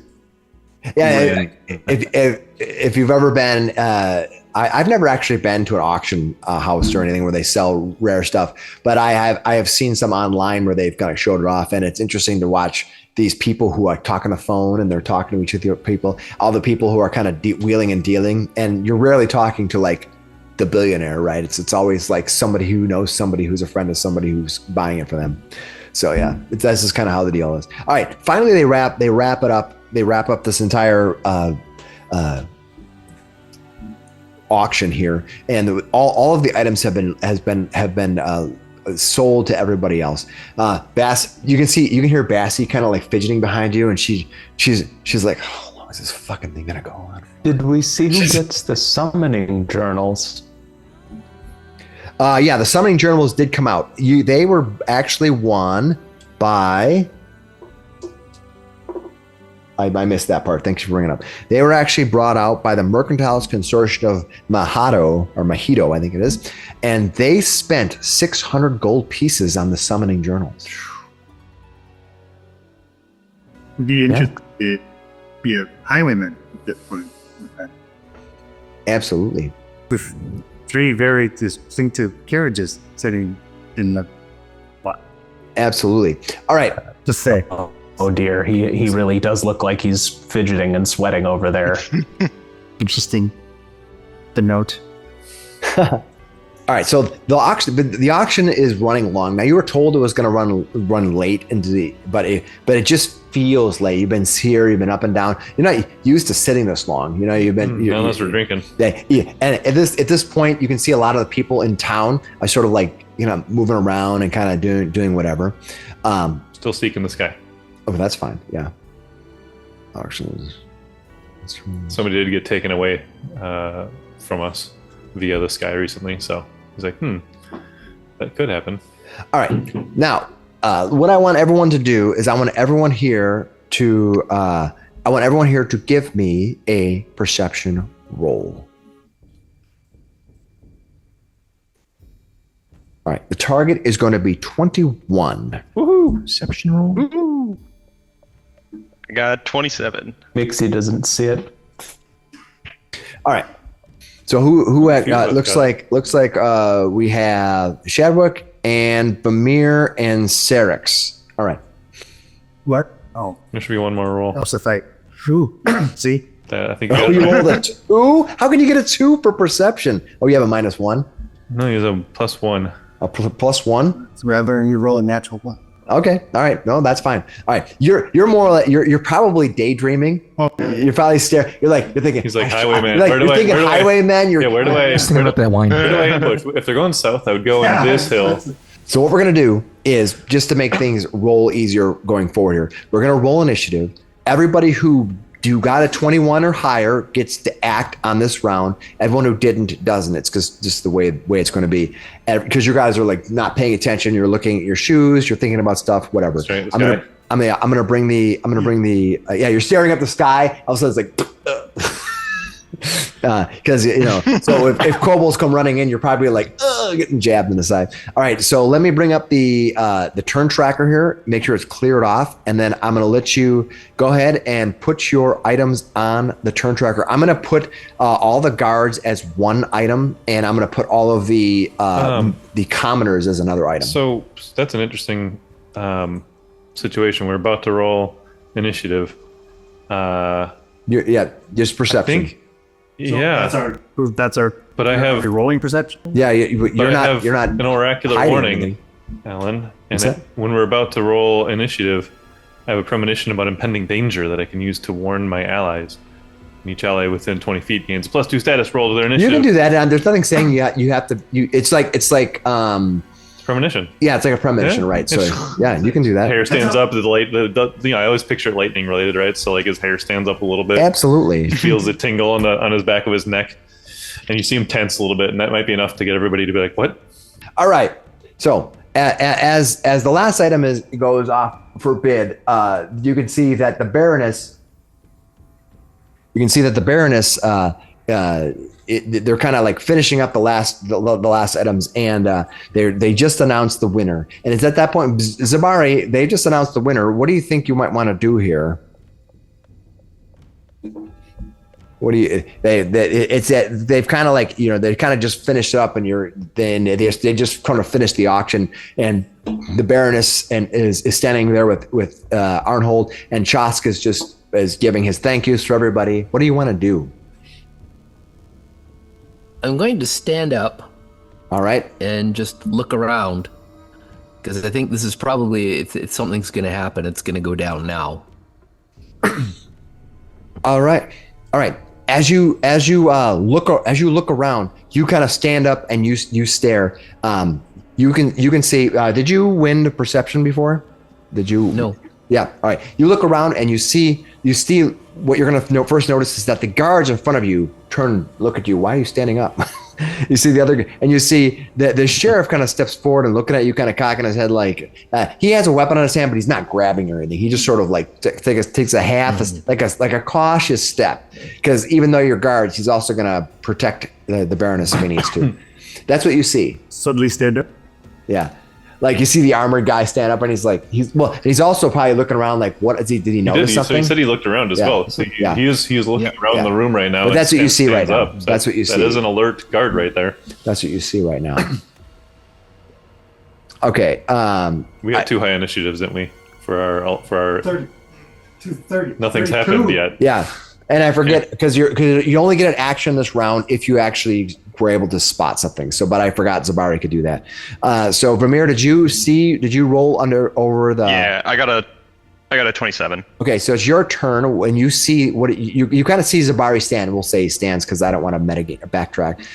He's alert about something. Yeah, you see him kind of stand up, and he's just looking around. What do you want to do? Is all the people are kind of like, they're kind of gathering their stuff. They've been there a long time. They may have had snacks and stuff. The rest of the crowd's starting to kind of fidget to kind of get ready to go.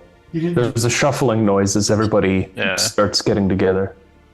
So I don't see any danger. I'm just am feeling that something is about to happen. You ever, like when a theater is over and people are kind of, the credits are rolling and people are kind of starting to move. What do you want to do? I'm just I'll stand up and start moving towards the stage. Stop there and kind of beckon the sheriff over. So what you're going to do is you're going to move 5, 10 to here, and then 15, and then 20, just to kind of, because otherwise you have to jump down. It's a 5-foot jump. Like proper where you're going to the side. So you walk up there, no problem. Anything else, you just walk there. Is there anything else you want to do? You can. We're gonna full action here. I'm just giving him an action to do something. I kind of beckon the sheriff over a little bit. Subtly. Yeah. Because I'm there's no surprise round. It's just that some people are going to be aware for the round and some people aren't. That's just how the encounter works. All right. So it's at that point. You guys are so quick that you have to go before the action. Yeah, I wonder if there's descriptive text about it. They don't always do descriptive text, and I don't always remember to write some for each one of them. Normally, if this happens the other way around, like I started some shenanigan by doing something. Maybe I did something visible, drew a weapon, or started casting a spell, and then the initiative rolls, and then all the bad guys go before me. But they knew I was starting the thing. That's the difference. Yeah. They don't know what's happening right now. Right. All right. Tricky. Vamir, as you walk forward, you suddenly see from the sky, falling out of the sky, almost like falling, like a dead fall. Yeah, that's why we roll. All right, as a dead fall, you see this bat-like winged creature with multiple eyes carrying a dagger, and the dagger is formed of some weird glass. It almost falls out of the sky, and as it's kind of spiraling, almost in a death fall, and then all of a sudden the wings just go whoosh, and it lands on the ground right here. It lands right on the ground, right on the stage. Oh boy! Superhero landing! Superhero landing! Boom! Yeah, boom! lands on the stage. Superhero landing. And as it does, it's going to race forward. It's going to race forward to here, and who is it going to attack? 2, 3. And it slices. It's going to slice into Arnold himself. You see, Arnold is struck. Oh my God. He's bitten, and when he does, you almost see him kind of like lurch and freeze up. This thing just bites him. And then he stabs him with his dagger. And when he does, you see the dagger almost causes him to kind of like almost go comatose for a moment. He goes, and as he does so, you see him drop. And you see the Baroness screams.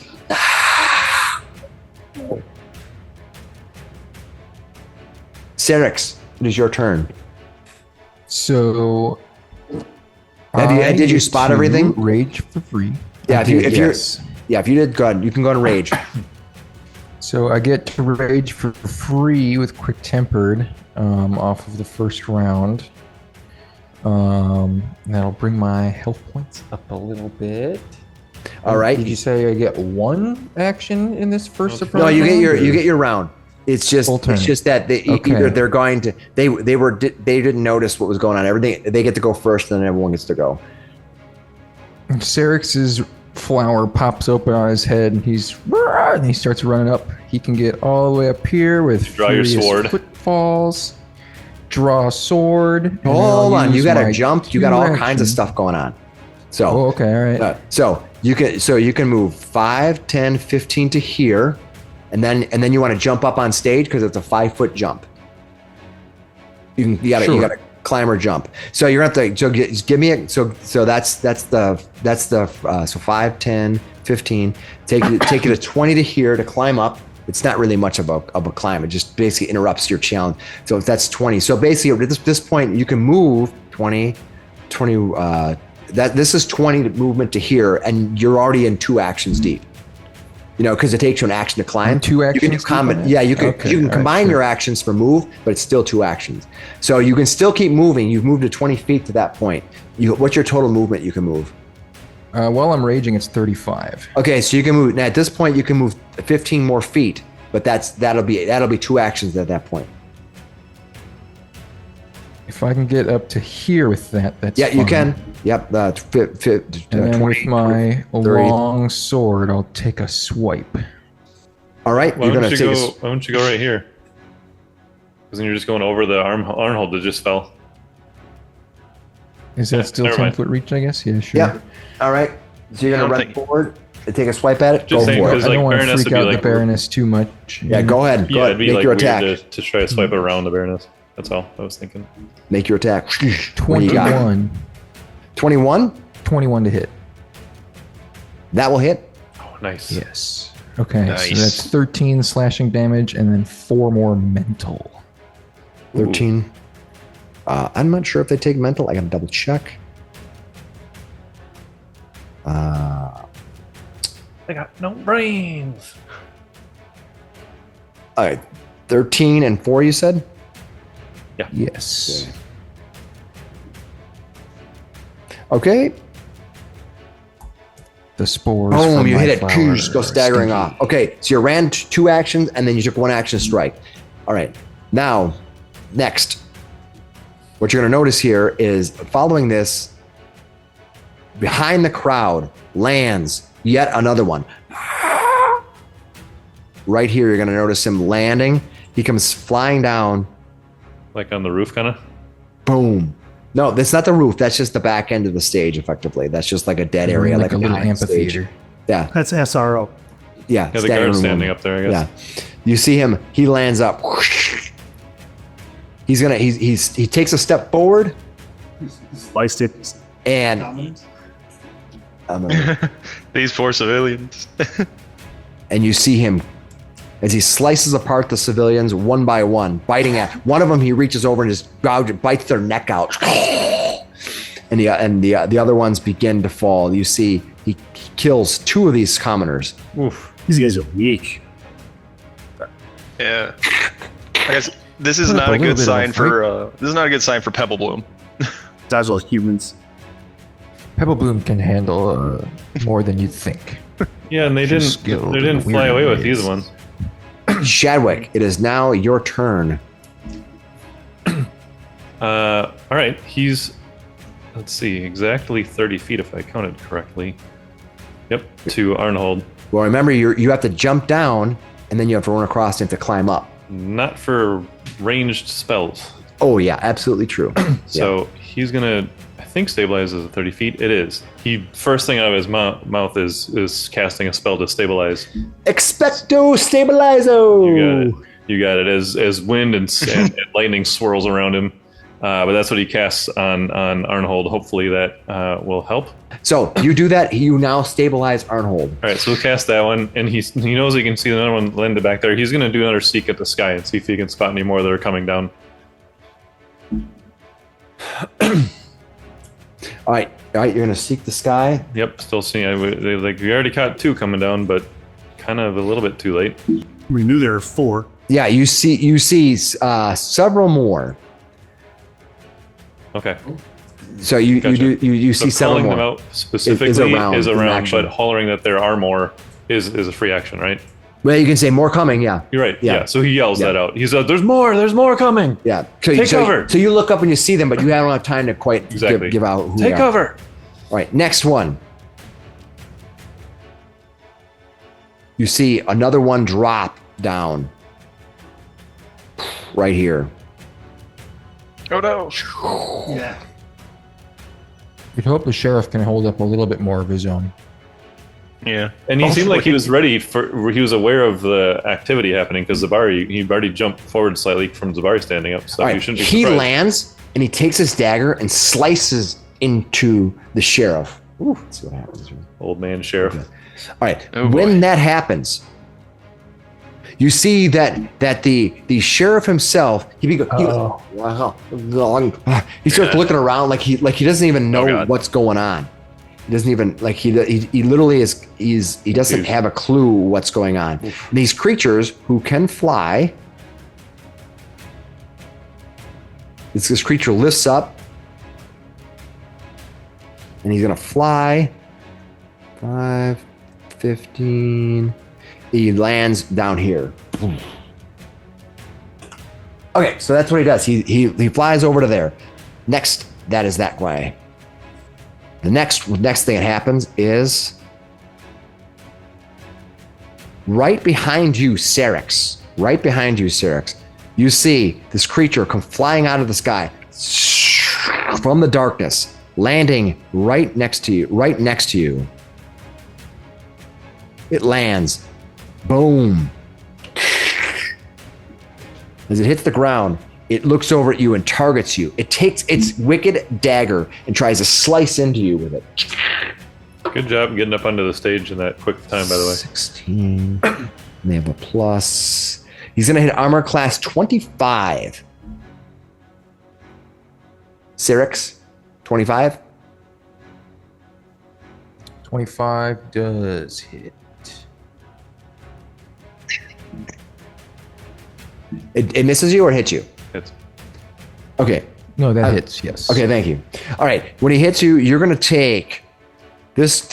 You see this weird glass item. It's almost like translucent, but in this kind of inside there's almost like a ghostly film, like something flowing inside the glass. Some sort of tapestry. Yeah, there's something moving inside the glass. It's going to strike you. It's going to do.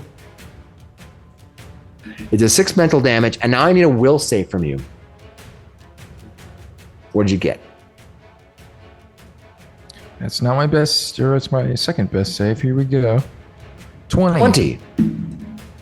Looks like you're okay. Doesn't go dizzy like the sheriff. No. That guy. Good. No. All right, then. That was that guy here. Dr. Miksi, it is your turn. Did you see these guys coming? Or are you surprised for the round? I guess I didn't see it. I got like a 16 perception. Yeah, you were kind of getting up, gathering your stuff, and all these things happen. You're like, what's going on? I'm going, wow, that was fun. Is there all money fights like that? All right. Slick, you were also delayed, right? One round? All right. That brings us to the next one that happens here. You can see right here, you're going to notice, boom, another one lands right here. It's going to, Oh boy. it leaps forward. It's going to make a strike. and it's going to end this creature. It walks up and goes. He's just like, ah! You see him shaking his head, and the thing's this throat is getting ripped out. Yes. Yeah. Oh god. Oh, the amount of units in these cards. Well, the game Guards just aren't that tough, huh? the game just says they take out so many guards per round or so many people per round. That's all they says. I don't want to have to give everyone hit points, so I just give them metagaming. It's just much easier. Yeah, I don't want to have them give them. All right, so next thing that happens is down here. You can see down here. This creature lands. It runs forward, and it's going to slice in and kill 2 of these poor, unsuspecting commoners. All right, that was those 2 Grioths. All right, it is finally the guards' turn. All right, the guards will go next round. The commoners begin screaming. Blitzing. Yeah, they begin screaming. All right, so what I'm going to say here is for these commoners, a bunch of these people are going to, and I'm just going to highlight a random bunch of them, and yeah, just have them flee. Just a little bit of trample wounds.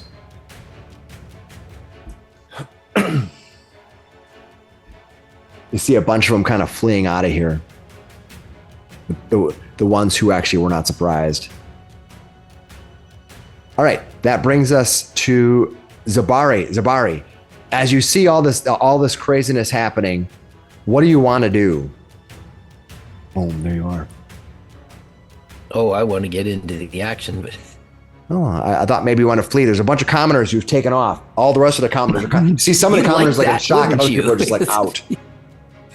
Can you do that, like run up, double move thing? Do you have that? Yeah, Is it a double move and then an attack? yeah, it's 2 strides though. So Yeah, but So that might be enough distance to get you over there to this. but he can't. That's not climbing or jumping. That's just 2 strides. It's basically running in a straight line. He can stride or probably over to this one, maybe. That's what I was picturing. Well, he's 5 feet up right now. He'd have to jump down, which is an action. But he could jump down and then stride twice and attack. well, maybe I'll just do that then. If we right. go around to the stairs, do we have to jump? Nope. The stairs take you right down. So if you want to jump down, it doesn't. There's no damage or anything. It just takes an action to jump down. So I can go here and attack, right? No, you say you jump down and then 5, Do your 10, stride and 15, attack 20. thing. Yeah. Then you run 2 times and attack him. Go for it. Make 1 attack on him. Okay. Get him! Right. Use your big weapon. What'd you get? 23 will hit this thing. How much Nice. damage? 23. Not a critical hit, but just 12. Oh, that's Nice. 1 green die. To full damage, 12 points. Almost full. All right. Yeah, 2d8. Vamir, it is Right? now your turn. Oh, no, I'm wrong. No, he doesn't have. He's kind of Okay. he's kind of underpowered right now, because from what people were doing, and he gave those swords back to Maffei. Vamir, what do you want to do? Okay. Range, steel, same damage, I am going to. But first, I'll yell to the guards, get to the Baroness, get her out of here, and then I'm gonna move over to there. Yeah, to turn And Bassi shoot. around. No, they all of the guards and them and the guards Are surprised. level are all surprised. Got it. Okay. Yeah, I just rolled them all at And once. I'm gonna hit that one by the Baroness with a Horizon Thunder Sphere. This one here, Yeah. Sounds cool. I love it. All right, Yeah. Horizon Thunder Sphere. All right, it looks like Horizon. I have you have to Thought it make an was a- attack roll. You roll a 28. Okay, 28 to hit. Telecom company. Not a critical hit, but you did hit him. Oh, super low on damage though. Only 8 points of damage. Roll better. All right. You see the thing is, you see this thing has 6 eyes and a long tonic, these wings, and it's carrying this weird dagger, and it kind of gets staggered back as you strike into it. 18 wasn't a hit. What's that? 18 wasn't a hit then, correct? No, 18 is not a hit. Okay. Yeah, that's I can add 10. That's why they make it super easy to add 10. You just have a lot going on. No. No, I'm not mad at you. I'm just saying, yeah. Okay, so Vamir runs over there. It is now this Grioth here who is next to the Baroness. All right, what's it gonna do?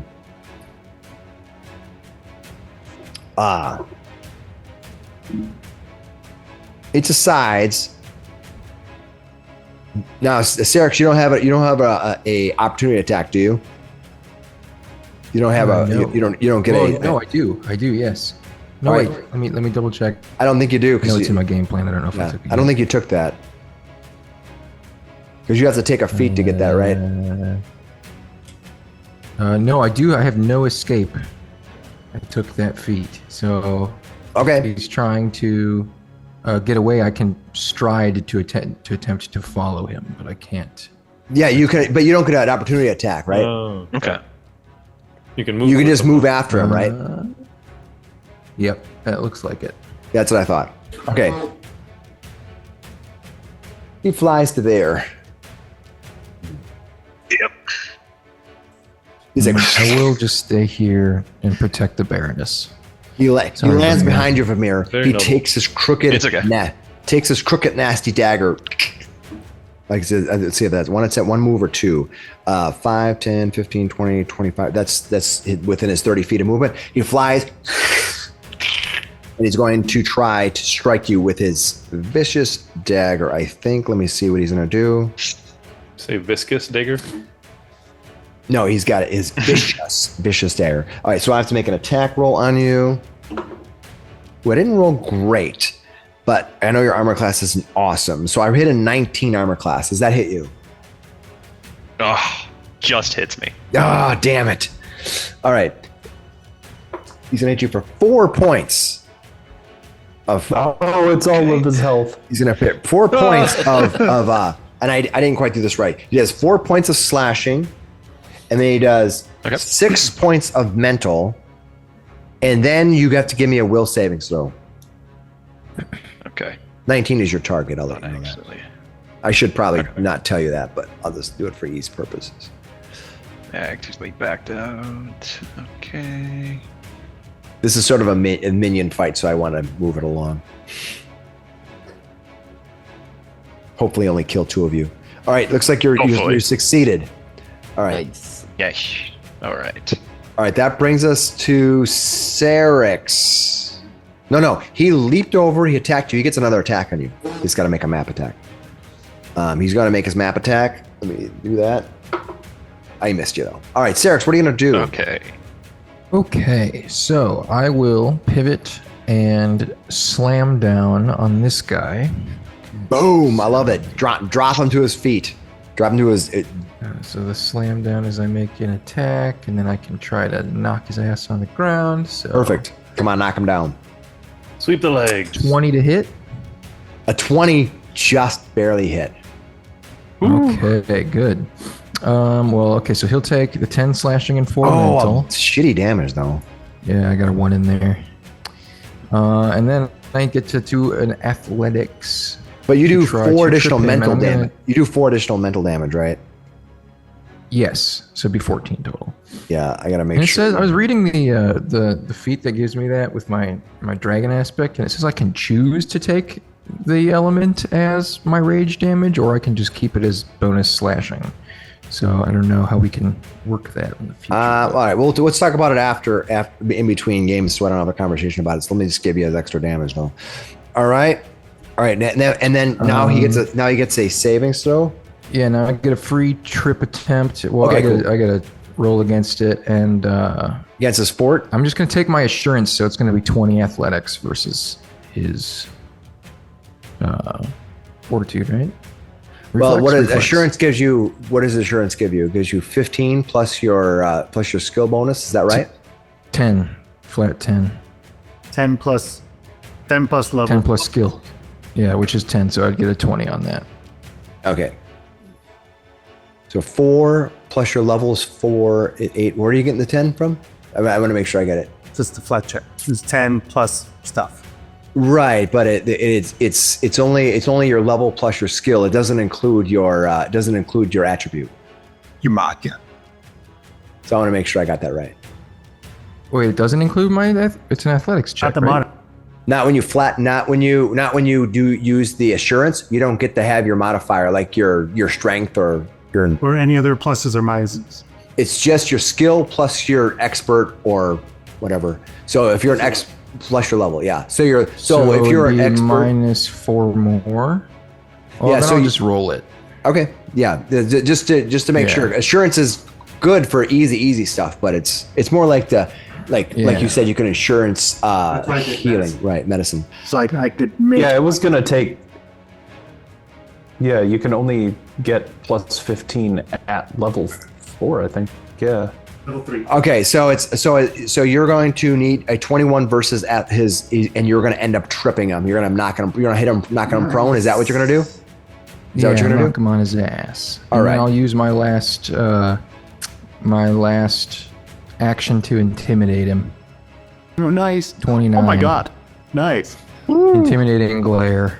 All right, I think you might have critically done it again. You're going against his will, right? Yes, where'd you roll? So it's a 29 you rolled? Yes, you critically succeeded. I think he's frightened 2, right? I believe that's correct. Intimidating glare. Frightened 2. Boom, nice. All right, that would bring this to which Griath is going next here. All right, after it is this guy in the corner. This one here. Mr. Champy in the southeast He corner. leaps over here,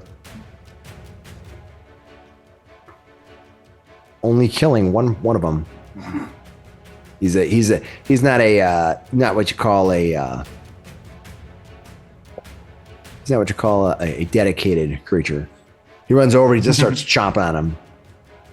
Shadwick, what are you gonna do?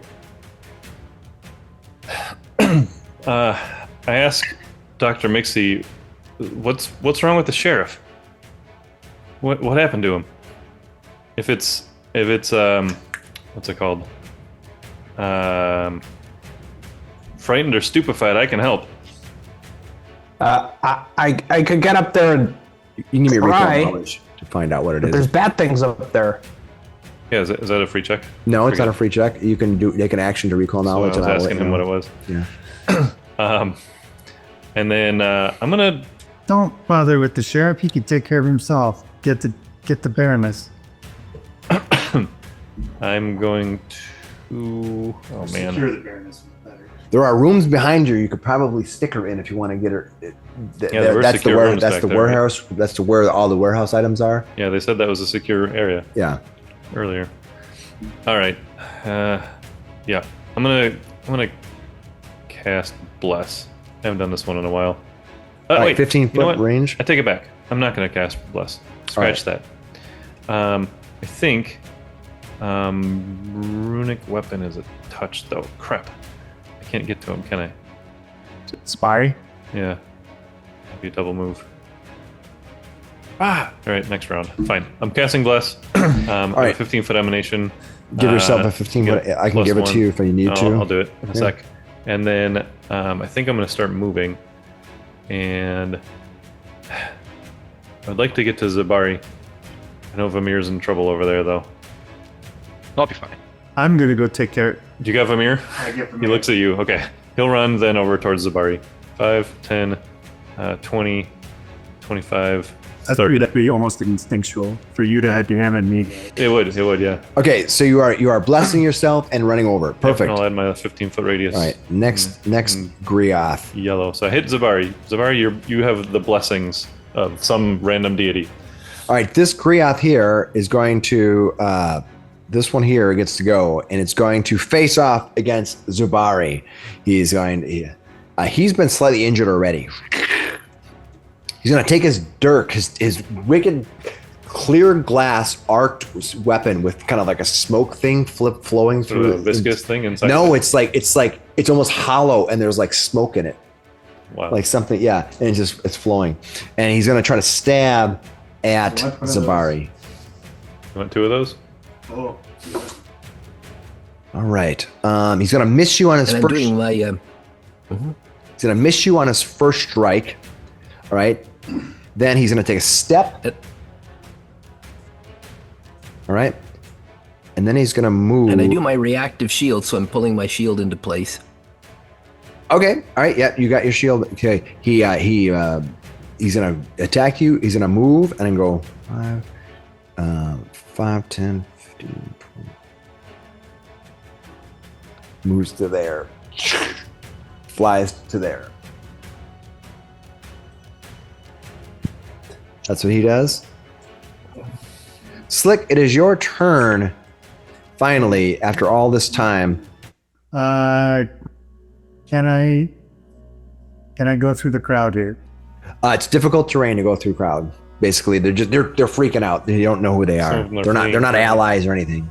Allies you can go through. Bassy, you see the ones with green? They're considered allies. All right. Well, then I'm gonna flip down. Yep. So you're gonna jump down as an action. Yeah, and then I'm going to. So you can put yourself in this square right here if you want. They're not exactly perfect squares where that's fine. So you jump down. That's one action. I move to here and tumble through. All right. Go ahead and give me a tumble through check. 21 against their reflex, right? I'm pretty sure you did it. Reflex 21, exactly what you needed. Nash. All right. Going to secure this thing with my finish. Oh my God. That's a critical, isn't it? That is a critical hit. The roll. Critical damage. Oh, is that critical hit? Yeah. You hit it for critical damage. You did 30. It's that. It's 20 is his AC. Hit him for critical damage. You rolled a 30. Over 10 over. Oh, Yeah, isn't it your attack? Isn't it for 30 your attack? yeah. Yeah. You hit critically hit him. 21. I was looking at 20. Oh no. Yeah. No. Yeah. I was very I'm like, confused Mike, for a second. I was Mike, you know- I'm pretty sure you critically hit him. Yeah. Yeah, same. I was Yeah. like, what's Mike know that we don't know? Oh, and he did max. Oh my god. Yeah. Plus, don't forget your finisher.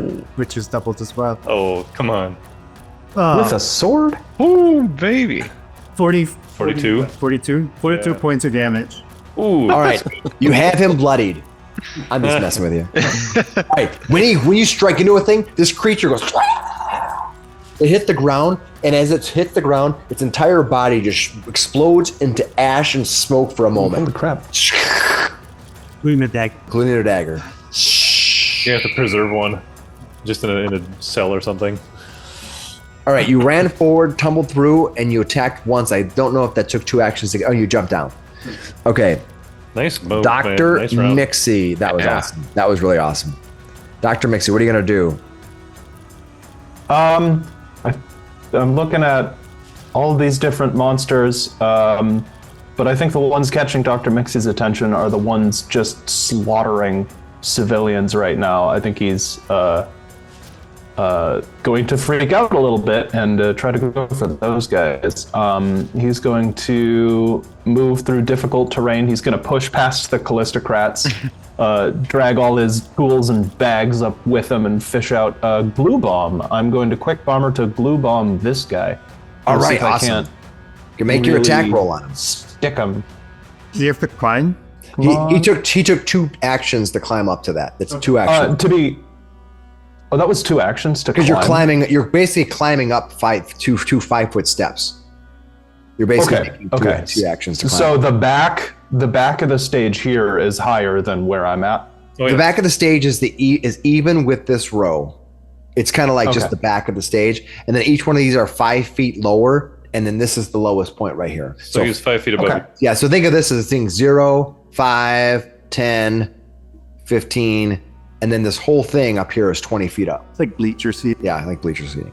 But with chairs, But which with you could chairs. use to climb up. Theater seating. Like. Yeah, this is closer than I could get if I took the stairs. So I climbed through the bleachers. Yeah, I can see her like literally over the top of the cliff. They're like, oh. All right, you're gonna take And your. then I grab a glue bomb. All right, make an attack. No, that sucks. No, and it has no type of Right here. splash to it. You just missed him. Flash. No, it doesn't. But I'm. You had to do a lot of effort to climb up. You're pretty tall, tiny, climbing up all those bleachers. Thankfully, you climb on the chair. I'm just picking you, like thinking you grabbing. I'm not going to hero point a non-damaging attack. Okay. we'll have to leave it. That's fine. But All right. he's yelling at everybody like, "I'll stop him! Everybody run!" All right, let me go. Next is what is going on with this Elite Grioth right here. This one here gets to go, and I'm gonna right to there. He's going to stand up, which is going to remove his prone condition, and then he's going to bite at Sarrix first. He's going to bite. Is that what he's going to do? Jump at me. Yeah, no, he's going to use his dagger. That's his. I think you would know that his intelligence is high enough that it would. So he's going to try to slice you with his dagger. Ooh, I didn't roll terrible. I rolled an armor class 20. That will miss. Okay. All right. So he had to stand up. He took us one shot, and then he's going to move. I am going to follow him. And he's going to move.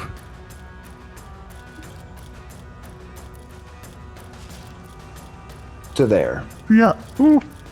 This you won't follow. Can't follow Flies that up and far. over, basically.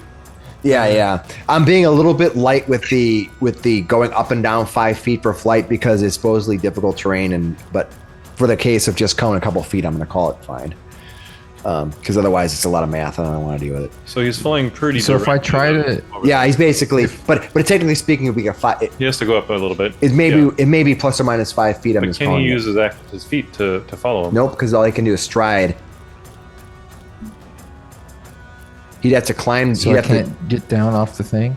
no, you have to take an action to So he jump can stride down. to the end at least. If you just fall down, yeah, you can just run down 5, 10, 15, 20, 25, 30, 35, 40, 45, 50. Yeah, I don't think you could climb down it because don't you have to be able to catch up to him? No, I'm I can just asking you what- expend my total movement, which would be Which is 35 30? right now. 35, 35 while I'm raging. 20, 25, 30, 35. Yeah, he'd I be could like your bestie. potentially get here if I just ran off. He might take a little damage. You know, I'll let it slide because it isn't that high of a jump, so I'll just let you do it. Go ahead. I mean, it is only 5 feet, so He just runs off of it. yeah, Twists his basically. ankle a little bit. Yeah. All right, so that is That cat falls underneath. for you. It's not a problem. Yeah. All right, that's that dude. Next person is right It's a cool here. feat. Which gets blubbered. All right, this one's already killed No one escape. person. He's gonna move. He's gonna fly up 5, 10, 15, 20, 25, 30. Then take a second move, 5, 10, 15, 20, 25 to here. Goes flying up. Oh, they're just getting all the tasty, easy free targets, huh? Yep. Rude. And Yeah. then he's going to lay waste to 2 of these villagers. He did 2 movements though. What's that? He automatically kills 1 to 4 every round. Oh wow! All right. That's I what thought they. you were. That's fair. Yeah, they just have a very when it comes to the crowd to the crowd work, they just make it very easy. He's got a cleave action. yeah. He just goes through 2 of them. Yeah. Well, he rolls 1 to he can kill 1 to 4 as long as they're on reach. I want Right. that feat. Yeah. All right. Next is which one is he? Where is he at? He's in the Is same he, spot. I think he might be dead. No, he's still up. Yeah, he's right here. He's right here. All right. Ooh, Dr. Miksi is there. Let's see. Is he going to attract it to Dr. Miksi? No, Just he's chucked going a to. bomb and missed. He's going to revel in the fact that he's going to slight. Ooh. He moves. He's going to jump to here, and you can see him slice into 4 of these Oh, creatures. no. Ooh. Boom. That was a terrible move. Move back. You see him starting to. See, Dr. Miksi told you all to run. You didn't run. Well, they half of them were frightened, right? Hey, he said to run. It's on them. All right, boom, boom. And now it is finally the guards' turn. Yay! Finally, the guards get to go. Hooray! Guards are great. 5, 10, Good 15, job, guys. 20, 5. Just watch them slaughter so many people. This first guy. Yeah, Miksi doesn't like watching that. Oh, he's gonna hit him. Don't act so surprised. He's a highly trained martial artist. Over Why he hits him for max He's been damage? training. It's 6 points of damage right there. He's been training his entire life for this. Yeah, that's that guard. The other guy's dead. This guard here is gonna run 5, 10, 15, 20. This is a very mismatched fight between the creatures and the guards, though. If we just leave, they get one hit per round, and the creatures get 1 to 4 kills per round. Yeah. So it's really bad. I mean, it's supposed to be for your group. I know. It's a story element, right? We just go out, and the guards are like, ah! Yeah. It makes me It feel like worked. I can God. take down the guards a lot easier, that's for sure. Yeah. I can't believe you didn't even push him over that bridge. He also hits for max damage. Wow, these guards these guards are both kicking ass right now. Excellent. I hope they also take Coming out things. swinging.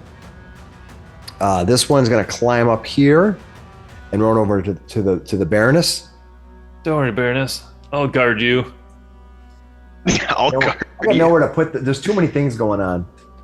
He's going to do good boy guarding. All right, these Guard two you so hard. are gonna run in here and surround the. And one of those guards runs over and picks up Arnhold, and they are going to go. Yeah, great. You see all those people.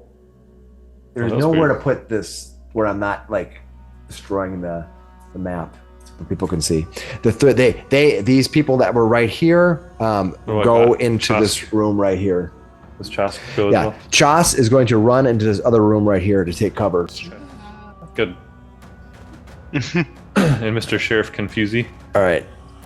You see him. He's just kind of at the end of his turn. He's kind of shakes off like what was going on. Something happened on his turn. He wasn't able to take an action. This guy is going to run. This guy jumps up here next to and asks the sheriff what he should do. And the sheriff's answer was, "Fight, damn you, fight!" Chill, bam. I have to make the guards. What do you mean? You're the heroes, right? If I make the guards superheroes, it would be just me playing the game. I wouldn't even, Helm's over here fighting with himself. All right, Yeah. and then they fight, and then they win.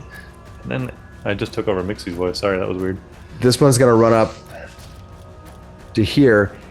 He's gonna run up here as well, and start looking around like, what's going on? And he's trying to see and then he starts running up. They're up there.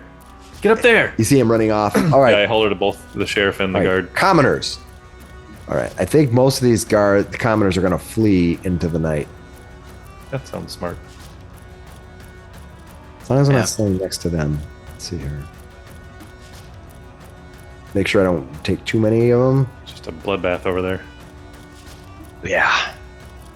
Mixi's having like a horrible time over here. He's just watching mass murder unfold in front of his eyes. Yeah, and they're he's just like a battle medic. He's like Are you a trying to field stabilizing medic. him?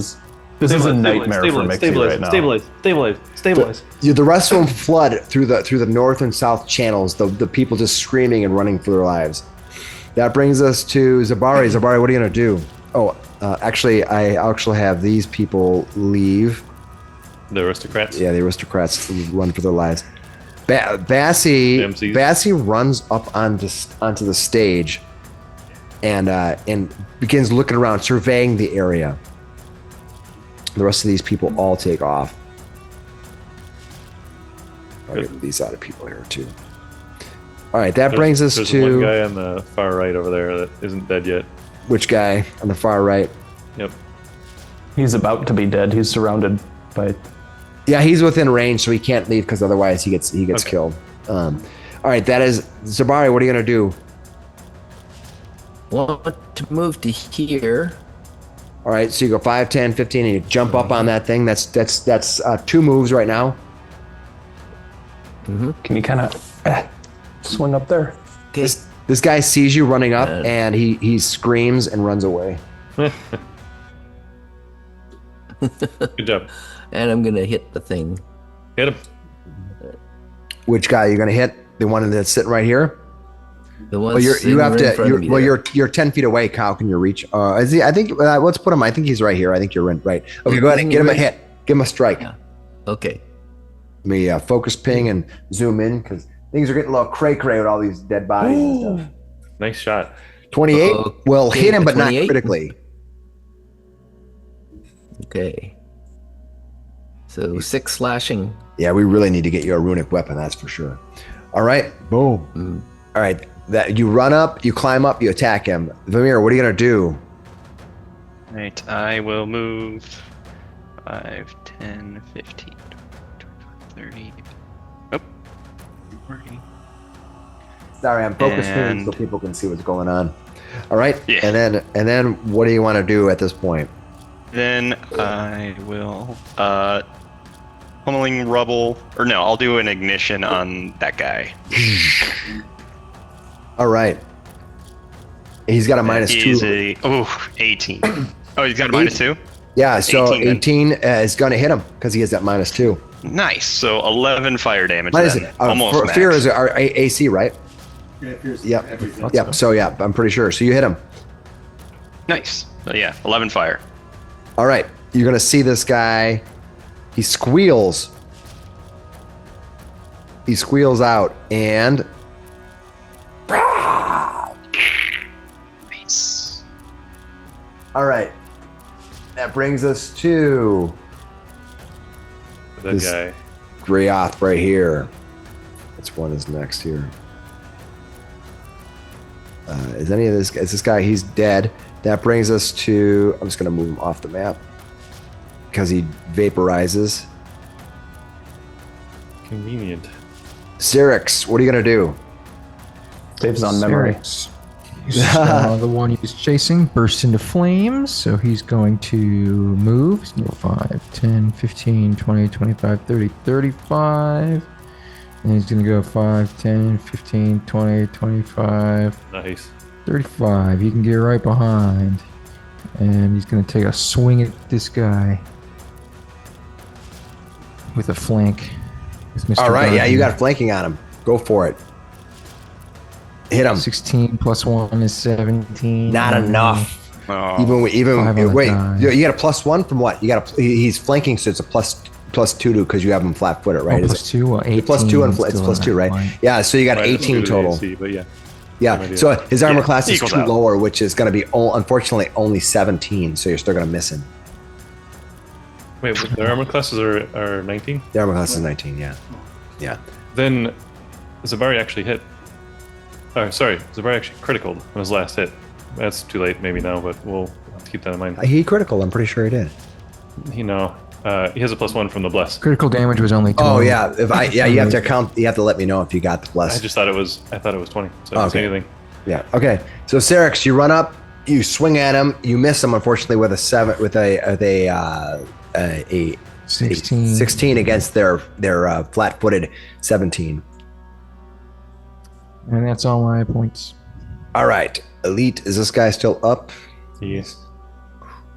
It's on the right. Where is he at here? I'm not seeing him. Where are you at? All Oh, right. there he is. Ah, there he is. There's a guard and a and a civilian. All right. got He's, it. yeah, you see this thing. This guard will take care of him. Oh, I was Guards, totally wrong. guards count. If you get 2, he can take 2 Yeah, I know. and kill the guard. I know. Yeah. It's like I was like, this guard will totally get him. And then he's gonna jump to here. These people who were frightened. So these people who were, if I get focus ping here, these people who were frightened, they have yet to leave yet, and they're like literally holding each other in They're being panic. surrounded by Yeah. them. One Yeah. died in front Oh, of him, boy. thankfully. Yeah. All right, that brings us to Shadwick. Shadwick, what are you gonna do? This is chaotic. I love it. That's pretty good. All right. Well, I was gonna give Zabari the runic weapon, but he ran right past me and attacked successfully, and maybe he'll get a crit in his next round. I think I'm going to expand that by 10 feet, so he focuses on it. That's one action. One action to sustain it. Nice. And then I'm going to cast Electric Arc, and they need to be 30 feet, so maybe I won't do that because they're not within There's a guy right here. I know, right? Oh, there's one guy right there. Yeah, there's one right here. Let me focus ping here. So I think that the other one's further than 30 feet. Yeah, he's 40 feet away. Yeah. All right, is that the guy you're going to attack then? Scratch the sustain. He's going to take a 5-foot step up behind Zabari, and then he'll cast the lightning on these two ones are up here because he can hit both of them. Electric arc, yeah. Electric boogaloo. So they both have a reflex saving throw 20. I think that is roughly 50-50 on them. 20? All right. Yep. All right. Yeah. The first one's failing. The second one critically failed. Ooh, and I got some pretty good rolls on this too. We'll call this the first one and this the second one. The critical was only one more. It's hilarious. So first one. I rolled real well on the first damage. So 11 points of damage for the first one, and the 12 for the second one. It's channeling some of that oracular curse right back at the baddies here. All right, that brings us to, is there any elite Griath left? Oh, this guy here, yeah. All right, this guy here is going to go. He is going to...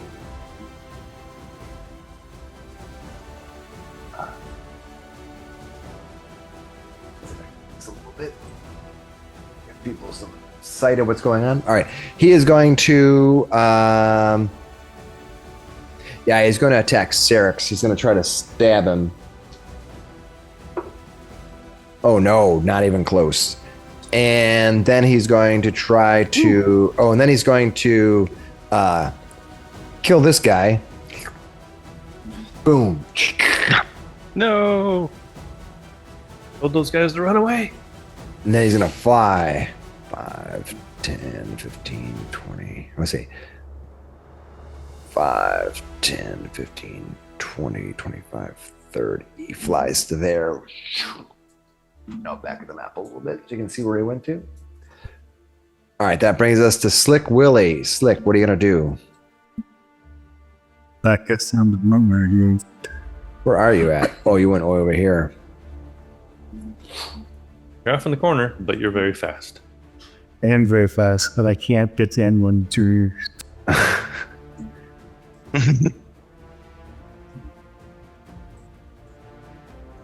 You do have to roll around hard corners and stuff, so unfortunately you have to kind of like... 55, 90 to here. 90 to there? Well, there I can get there. You can? Yeah.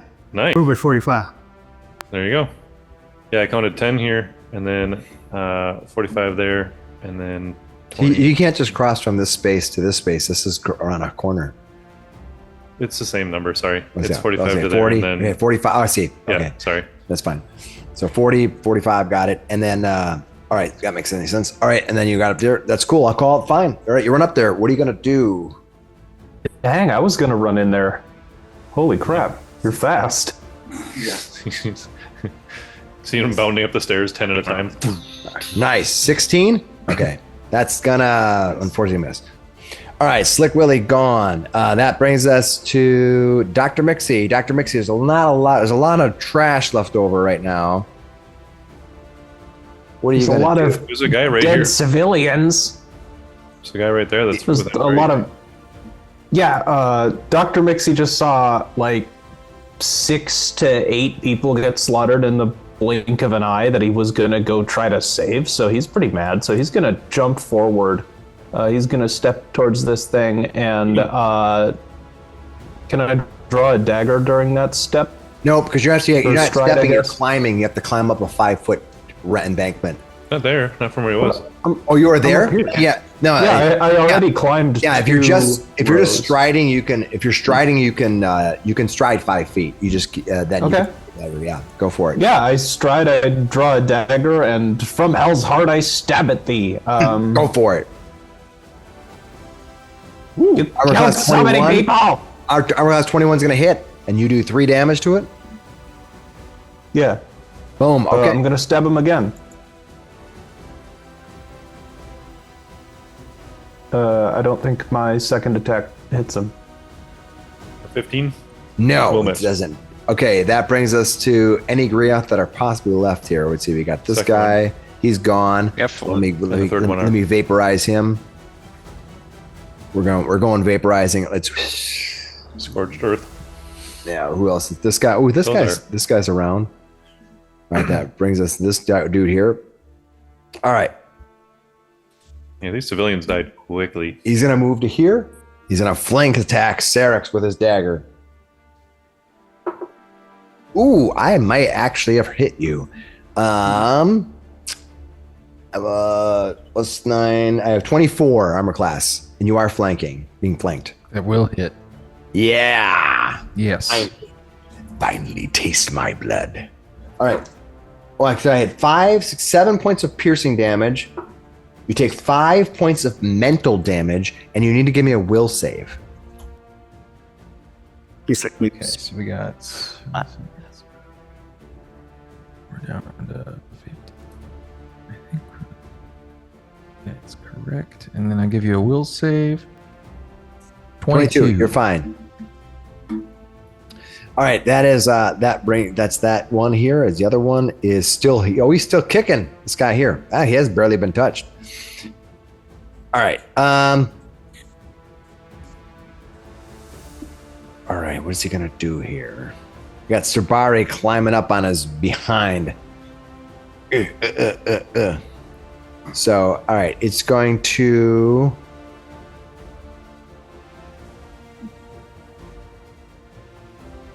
Can't really step. So, yeah. Yeah, he's going to do this. He's going to. I'll let you take your attack of opportunity or opportunity attack on him, Zabari. Oh, nice. 32. 31. 32. All right. 31. Okay. Do your 32. damage. That's a critical. Okay. Do your damage. Is that a 20? critical 10 attack? points slashing. Double. 20. 20. All right. Yep. So 20 points. Yep. Yeah, he did 20 points of damage, right? Yeah. All right. Cool. Boom. Yep. All right. That's what he moves to there. Heck of a swing as he's running away. And he's gonna kill his guard. No. All right, and that brings us to the guards themselves. He almost had an action. All right, this guy runs back here, and I gotta back up the map. Let's see. This guy, the guard is gonna run back here to protect, to stand back here as all the people flee. Let's see who any other guards still around. Yeah. Okay, that's what they do. Commoners get to go. Anybody else who is still in the grounds flees finally. And not dead. And not dead, yeah. So one person. Right? 3 people. Three? People. Okay. Three people. All right, that brings us to Zabari. What are you going to do to finish this off? All right. Gonna get to him. Well, you have Yeah, to climb leave up. another That one was of 5 those. feet. 5 feet climbs each Yep. time. Yeah. Mm-hmm. Okay. 5, 10, 50. You could get to this guy because you'd have 3 climbs though to get there. This one here. No, Right. well, it'd take you 3 climbs. This It'd be guy? all 3 actions Yeah, to get to. you basically take all your actions to get there. Yep. 'Cause you're climbing. Okay. You literally think of it like Okay, yeah. you're almost kind of going over a counter this high. So you have to walk up, climb up. Ugh. I'm not making you make checks, but it does take your action. All right, that brings us to Okay. Vamir. Okay. I'm going to move up there, and then ignition this one right in front of me. Oh, sure, hit that one. You know, he's the one. He's the worst off one. I think you're looking for low hanging fruit. Always. No. Dang it. 17. Attack 17? No, not enough. Attack 17, not enough. You moved there. That guy's gone. Sarrix, what are you gonna do? Okay, let's try to decapitate some of these guys. Oh. What is it with this wall here? Like, what's going on? It's a 10-foot wall. Borders of this. It's a 10-foot wall. Okay, 10 foot. Not much better positioning I can do. Okay, I'm going to intimidate and glare this guy here. All right, go for it. Hacha, 18. Against is Will, correct? I believe that is the case. You'll fail.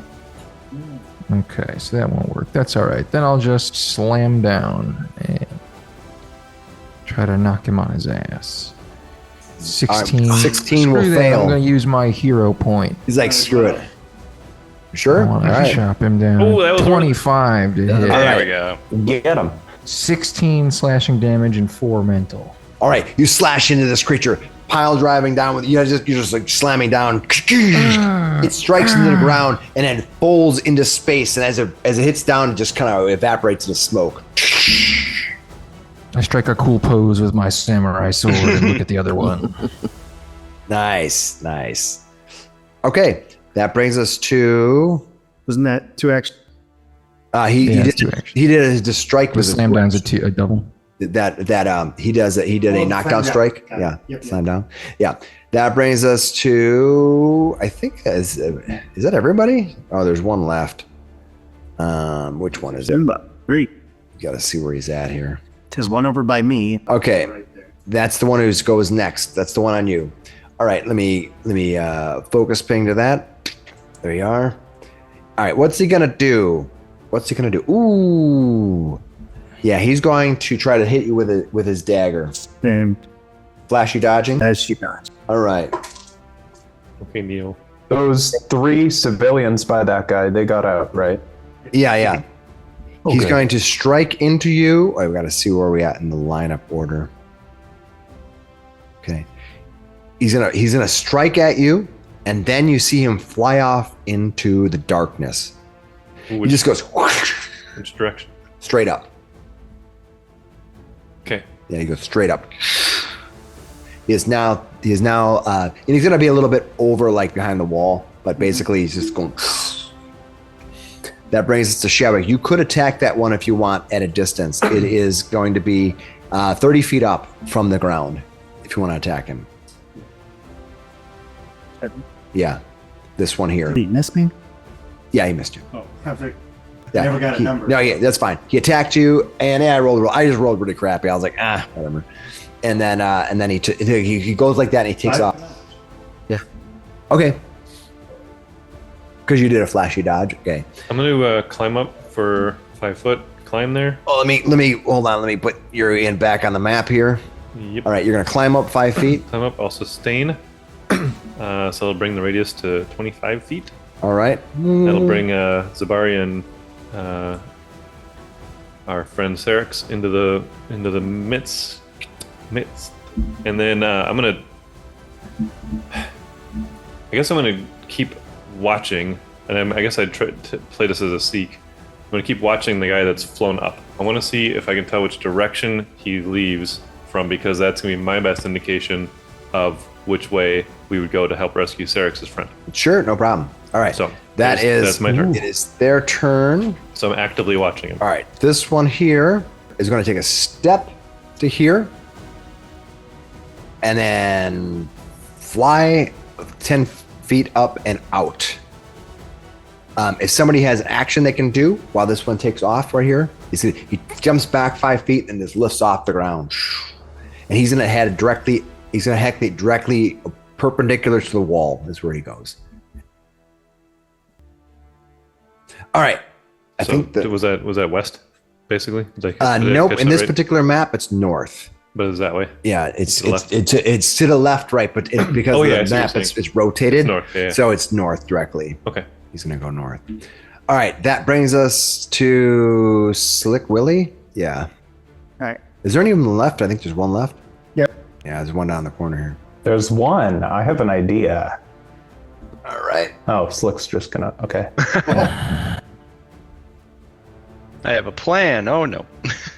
Anybody got Right, a tracking Slick. talisman or something? I'll try to stick him here. You missed him. Yeah, just roll damage, right? 2 points of damage. For missing, that's not bad. All right. Unfortunately for him, that was enough. All right. As we fall out of initiative here. Yeah. Can I try doing a heal, just a burst at this point? Yeah, if you I don't know want if to. any of these civilians will come up from it, but that's what he would try right there. They won't because they technically will die, but you can, I'm just letting you know. All right. Well, I do a burst. So everybody will get back 1d8, I think is all it is. All right. As you 2 hit points back. I'm gonna find where everybody's at now. Take them if you're down, Sarrix and Vamir. Take your 2. Mixi's just going through and confirming. Yeah, right. Death, you're I like checking suppose. him, and he's That's just like his mass next order of business. mass heal. That didn't work at all. Ugh. Now I got to find all the things I ran out of here. Dr. Miksi looks up, his hands are covered in blood, and go, no dice. Okay, so let me back the map up here. After this battle's kind of come to its conclusion, the Baroness emerges with Arnhold being held by the guard. Over and over. Is he breathing? Yes, he is. I don't know what happened. The sheriff runs over here. Doctor, come on. Yeah. You Coming. know, fast. I know we can, but he should be stabilized, right? And I'm just basically encouraging Dr. Miksi to go help first. I know I could do it. But All right, what you're going to see is Eupiphenia Targus, who is the priestess. She comes running in. I heard there was injuries. Can I help anyone? those ones are all dead. We just checked them. Unless you got something to bring him back. Arnhold, I stabilized him. He should be okay. You see a woman called Caladastina. She's the Undertaker. She walks in and she looks around and she's like, it looks like everything went to shit. Oh damn. She kind of Let me take a look at this wound. Yeah, patch him up. Patch him up. Eupiphenia runs up and Miksi she wants says, to, like- can I will heal him. I have magic. The divine energies of our deity will cast a blessing spell upon him and restore him. Let me take a look at that wound. We don't need your god here. We have him. All right, do you want to go ahead and give it? I mean, he heal him after, but Do your I want to battle take a look at the stab wound. I want to run up and take a look at the. Okay. He got stabbed by one of those daggers, right? Yeah, what I'm going to do is I'm going to give you a recall knowledge. I want to try to figure out exactly what the heck these guys were doing to people. Yeah, that's what a recall knowledge is for. Get it, doctor. Get it. All right, you look at it. Whatever the case is, this weapon was made with something called void glass. Void glass is an otherworldly crystalline material that resembles pale blue glass but possesses the strength of iron. It becomes soft and workable when exposed to the right combination of cosmic radiations and lack of atmosphere. This thing seems to deal some sort of mental or psychic damage when you strike into people with it. I guess I could do a battle medicine on him. You can start. You start doing battle medicine on them. Now, Eupiphenia appreciates you doing that, but as you start your 10-minute process, she leans over and she just goes boop. Heals him. Oh, she gets a She heals him for enough hit points to bring him back. Well, fine enough. He's perfectly stable. It was perfectly effective. But all right. Yeah. You didn't understand what was going on in there. What did you want to do, though? Did you want to do something? I'm sorry. No, I'm good. Okay. Anybody else want to do something immediately? An immediate quick action with anybody else right now? All right. As you're sitting around here, the fire is sort of ebbing down, wearing down on what's happened in this place. You suddenly hear a sinister screech from the sky. We're looking up. I'm going to keep everybody in the same initiative I order load my crossbow with malicious intent. for the sake of it, and I'll bring it into view, and then we're going to go from there. Let me just give this person this creature a initiative roll. Give me a second to clean up the initiative modifiers because I didn't want to get rid of a whole bunch of crap that's on here. So your spell would have ended right after a minute. Well, if it had been a whole minute, yeah. Yeah, it would, and I would have probably said something to the effect of, "That's the same creature that reportedly took Sarrix's companion." Now you'll notice that each of them ran basically perpendicular to the different walls, so they just kind of flew in separate directions. Crap. I will call it out to the guards and to everybody on stage. I tracked one flying that way, north, and then one flying west, but I don't know if that's really. That's when the screeching happened. Yeah, and the screeching happened. All right, so what we're gonna do is we're gonna bring him in, and then we're gonna just follow the initiative tracker like normal. What you're gonna see up in the corner, you see a large drake, a burning red drake with flame licking from its mouth. It comes flying in, squealing across, just surfacing over the town. It's gonna emerge. Zabari, it is your turn.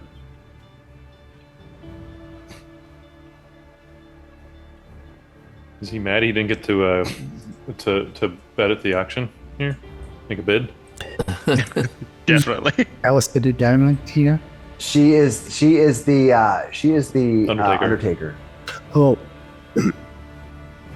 Is this her pet? It goes. I'm gonna run towards it. Classic Zabari running Go for right it. into danger. Go for it. Where are you gonna run to? Although don't forget the Where is it? Where did I see it? top right corner. It's in the top right, yeah. Yeah. Up right. Oh, there it is. You Okay. gotta hoof it. Yep. Okay, so I can get about that far, I think, All right. for a double move. All right. That's Just what come you do. bounding down to here. All right. You do that. Mm-hmm. All right. That's as far as I can move to. I'm gonna try and get to this crowd here and try to protect them. All right. That's it, because that's how far you move. All right. Vamir, it is your turn. Uh-huh. I'm gonna pull out my wand of lightning bolt That's my favorite. and shoot it. Crack it at this thing. All right. Yeah, so I believe it's a basic reflex. I need a 20. All right. Reflex. Want to see what the bonus they have for this thing? All right. Is that yours? Is that any of yours? Shadwick hollers up. I rolled exactly a 20, so I'm going to take half damage. Okay. Yep. All right. At least roll big. The lightning bolt cracks. Nice. That's okay. That's pretty good. 28. All right. So it's 14. Yeah. All right. Might to make sure that they don't have any, they're not susceptible to anything. Okay. All right. Cool. Boom. Nice. All right. That brings us to Drake. the Drake gets to go next. But before that, you can see that the Baroness, this person, Yeah, run back Shots. inside. and Eupophenia, and who else made that save? Okay. And the sheriff are going to make it through the door here. The sheriff. Get away. Okay. Vassy. Bye, Sheriff. I'm basically just giving saving throws for the start of the round. All right. He's so brave. Yeah, these adventurers got it. Okay. Is that everybody? Yeah. I feel like Okay. it's 50-50 the Undertaker Right. runs Now- or not. Yeah, there are 5 guards out here still. Yeah. They didn't make it, unfortunately. They All would right. have ran. Yeah. Well, I was going to see, did they run before they heard the screech right away? It's sort of like it is what it is. All right. I'm going to give. Let's see. I think Dr. Mixi's in the center of it all. Yeah.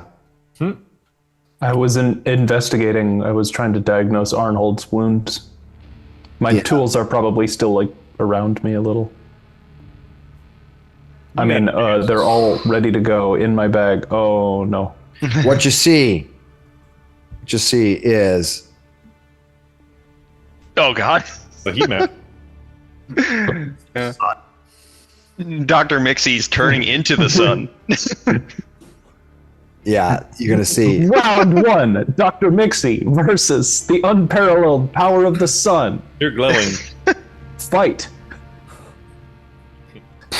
Oh, that was a nice one. You see the flying off. Yeah, it issues up and explodes. Boom! If you are inside of this sphere, if you're inside of this sphere, you are going to give me a savings throw. Reflex. Yeah, I'll tell you what it is. I'm pretty sure it's a reflex save, but I want to double check. Fireball breath. Give me a DC reflex savings throw. Fireball breath. Yeah, that's what it says. Fireball breath. You said reflex. That's a fail. That's the same breath weapon that I've got. Woof. Boy. I'm gonna go ahead and hero point that reflex save. You want to hero point it? Go for it. Yes. Oh, Dr. Miksi coming in strong. All right, everybody inside of there, make it. I won't worry about that for right now. All right, so the DC is 22. So based on that, Fail. you're going to take. Damn it! I don't even.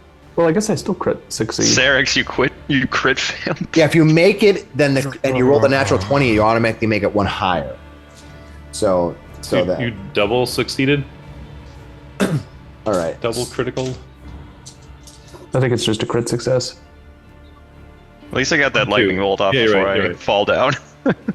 Everyone in there is going to take Weak. 19 points of fire damage base, half damage or double damage or whatever. So Miksi got a critical success, so you take none. Yeah, he takes none. Yeah. He's at the Epicenter, and he just ducked. You said how much? Like, what's 19. around here? What did I just miraculously hide behind?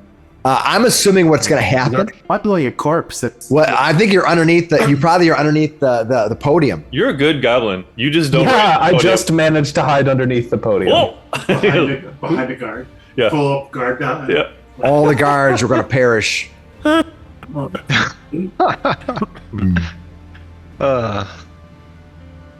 Dang. We'll never learn all of their rich backstories. You can just speak with Dead. That's true. Like, please don't. Okay. Okay. For some reason, this one's okay. There we go. Interesting. All right. That is the flame drake. It's gonna do that, and then it's gonna duck under. It's gonna it goes boom, and it drops, and then it's gonna hide. Rude. Let's see. Let me go to. Uncool, dude. And let's see what it's high. So it goes, woo, and then just dives down behind that 10-foot wall. And it didn't do really well. Let me see what his stealth is. I think 15 is the perception. So on your turn, I can tell you where it's at if you have a 15. All right. All right, that brings us to Sarrix. Sarrix, what are you going to do? What is your perception?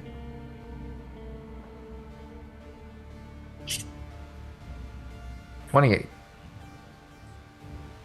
You know, passive or active? You know, you more need to pass. have you have something that you can sense them as far as you have like sight, something that's not sight perception. I don't think Hearing. so, not yet. Do Well, hearing. he has a non-precise. So you've probably heard them. It's going to be in the general direction right about here. Where's the? It's over here somewhere.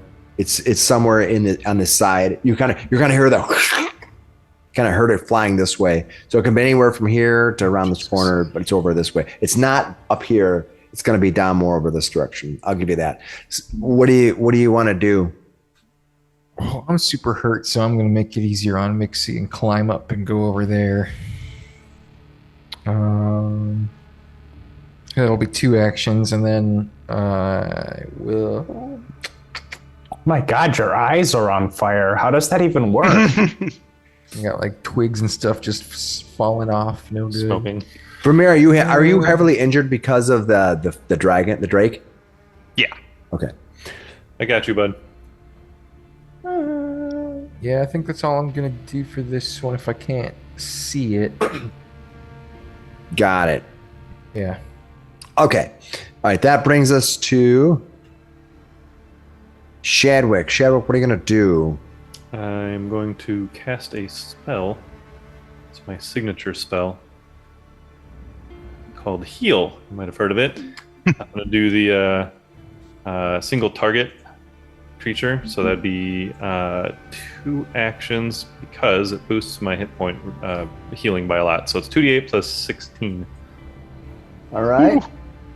That should do a pretty good number on you. Who did you do that to? On Vamir. Vamir, nice. So 26 back. That is awesome. I'm at full. Do you get to move now? I only used 2 actions for that. Yep. So I certainly can move.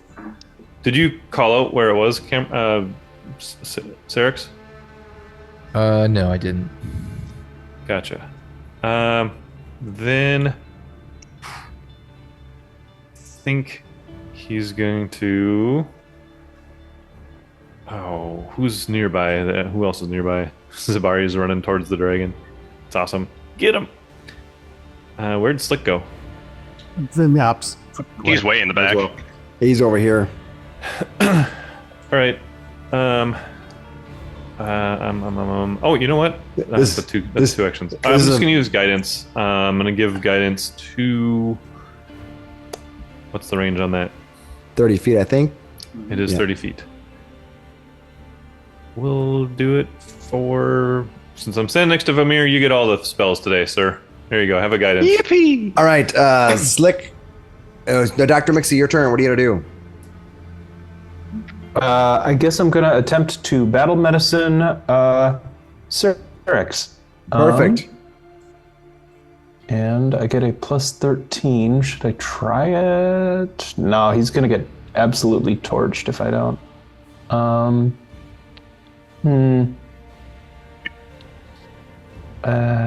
Yeah, all right. We'll do the 15 version. So I will. Right.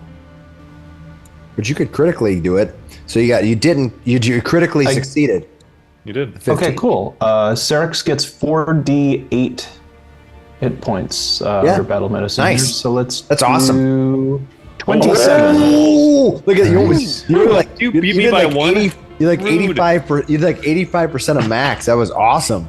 You did me a stinking guy. You did one more. And that's one action, sir. What else you want to do? Nice. I am going to draw and load my crossbow with malicious intent. All right, Slick. What are you gonna do? Well, I saw it drop behind the wall. Yep. What was your perception? You're probably better than 15, right? Or 5 plus 5. Phew. But so yours is 12. So you don't know where it's at. I didn't see it drop behind the wall. All you saw was drop behind the wall, but you don't know any more than that. Which wall is behind the wall? Yeah, it's behind the wall. Yeah. Is this? Can I go around this wall? Yeah. You can go around to get on the outside edge. Sure. I don't like the fact that this map is a little bit not my favorite, but also I didn't want to do a whole bunch to fix that. Well, you'll just put you right there. Yeah. All right. So what is that for? 5. Well, I'm moving, so Yeah. Does he see it? Nope. Okay. I'll let you know when you see it. Do you want to keep? and I will 2 movements. All right. my buckler. All right. You get that far. That's what you do. All right. There's no guards left. The commoners are all gone. Zabari, what are you going to do? All right. I didn't see where it landed. Nope. It didn't land. I'll tell you that much.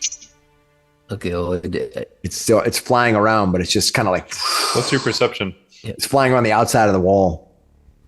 my perception is 11. Yeah, you're not sure. You're not sure where it's at, Wait, but you plus do know 11? it's in this You want me to general roll? area. Wait, plus 11? It's plus 11. Yeah. Yeah, So but he's behind a solid wall, so he doesn't actually get to know where he's at. But in general, you can kind of hear it. So you're like, it's like. yeah, that's what I'm saying. yeah. You kind of would know roughly Yeah, where it is. like if I was hiding in my kitchen right now, no, I don't care how much spotting you get, you won't know. Wouldn't know But you exactly. might But I hear might a you creak somewhere, stepping. right? Yeah, I might be like, oh, he's on that half. Yeah, on this yeah. half. So he is. He's this creature's somewhere over here in this general area, Cool. not over here.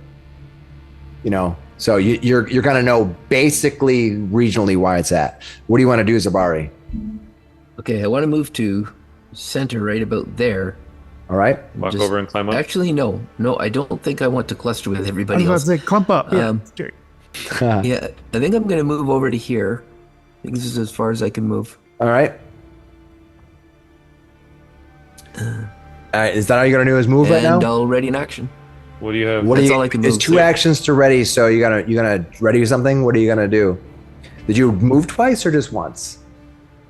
It was twice. Okay, so you have 1 free action, but you need to spend 2 actions to ready 1. Good raise your But you can raise your shield. I will raise my shield. Yeah, because if you take your reaction to raise your shield, you can't take your reaction to reactive strikes. So it's always good to do that when you get a chance. All right, Vamir, what are you gonna do? This thing is flying around. You saw this thing come flying into, just kind of reared up, fired a fireball, killed a bunch of guards, and singed your asses, and then dropped behind the wall. He tells you to spread out. Okay. He pats you on the shoulder. Spread out. This thing is a very 5, high, 10, very 15, high wisdom 20, 25, 30. relative I'll to move the monster. to there, and then I have a passive perception or whatever of 18. Yeah, you know I see what you're gonna anything? know is you know it's behind the wall somewhere around here. It's flying. You can hear it. You kind of heard the.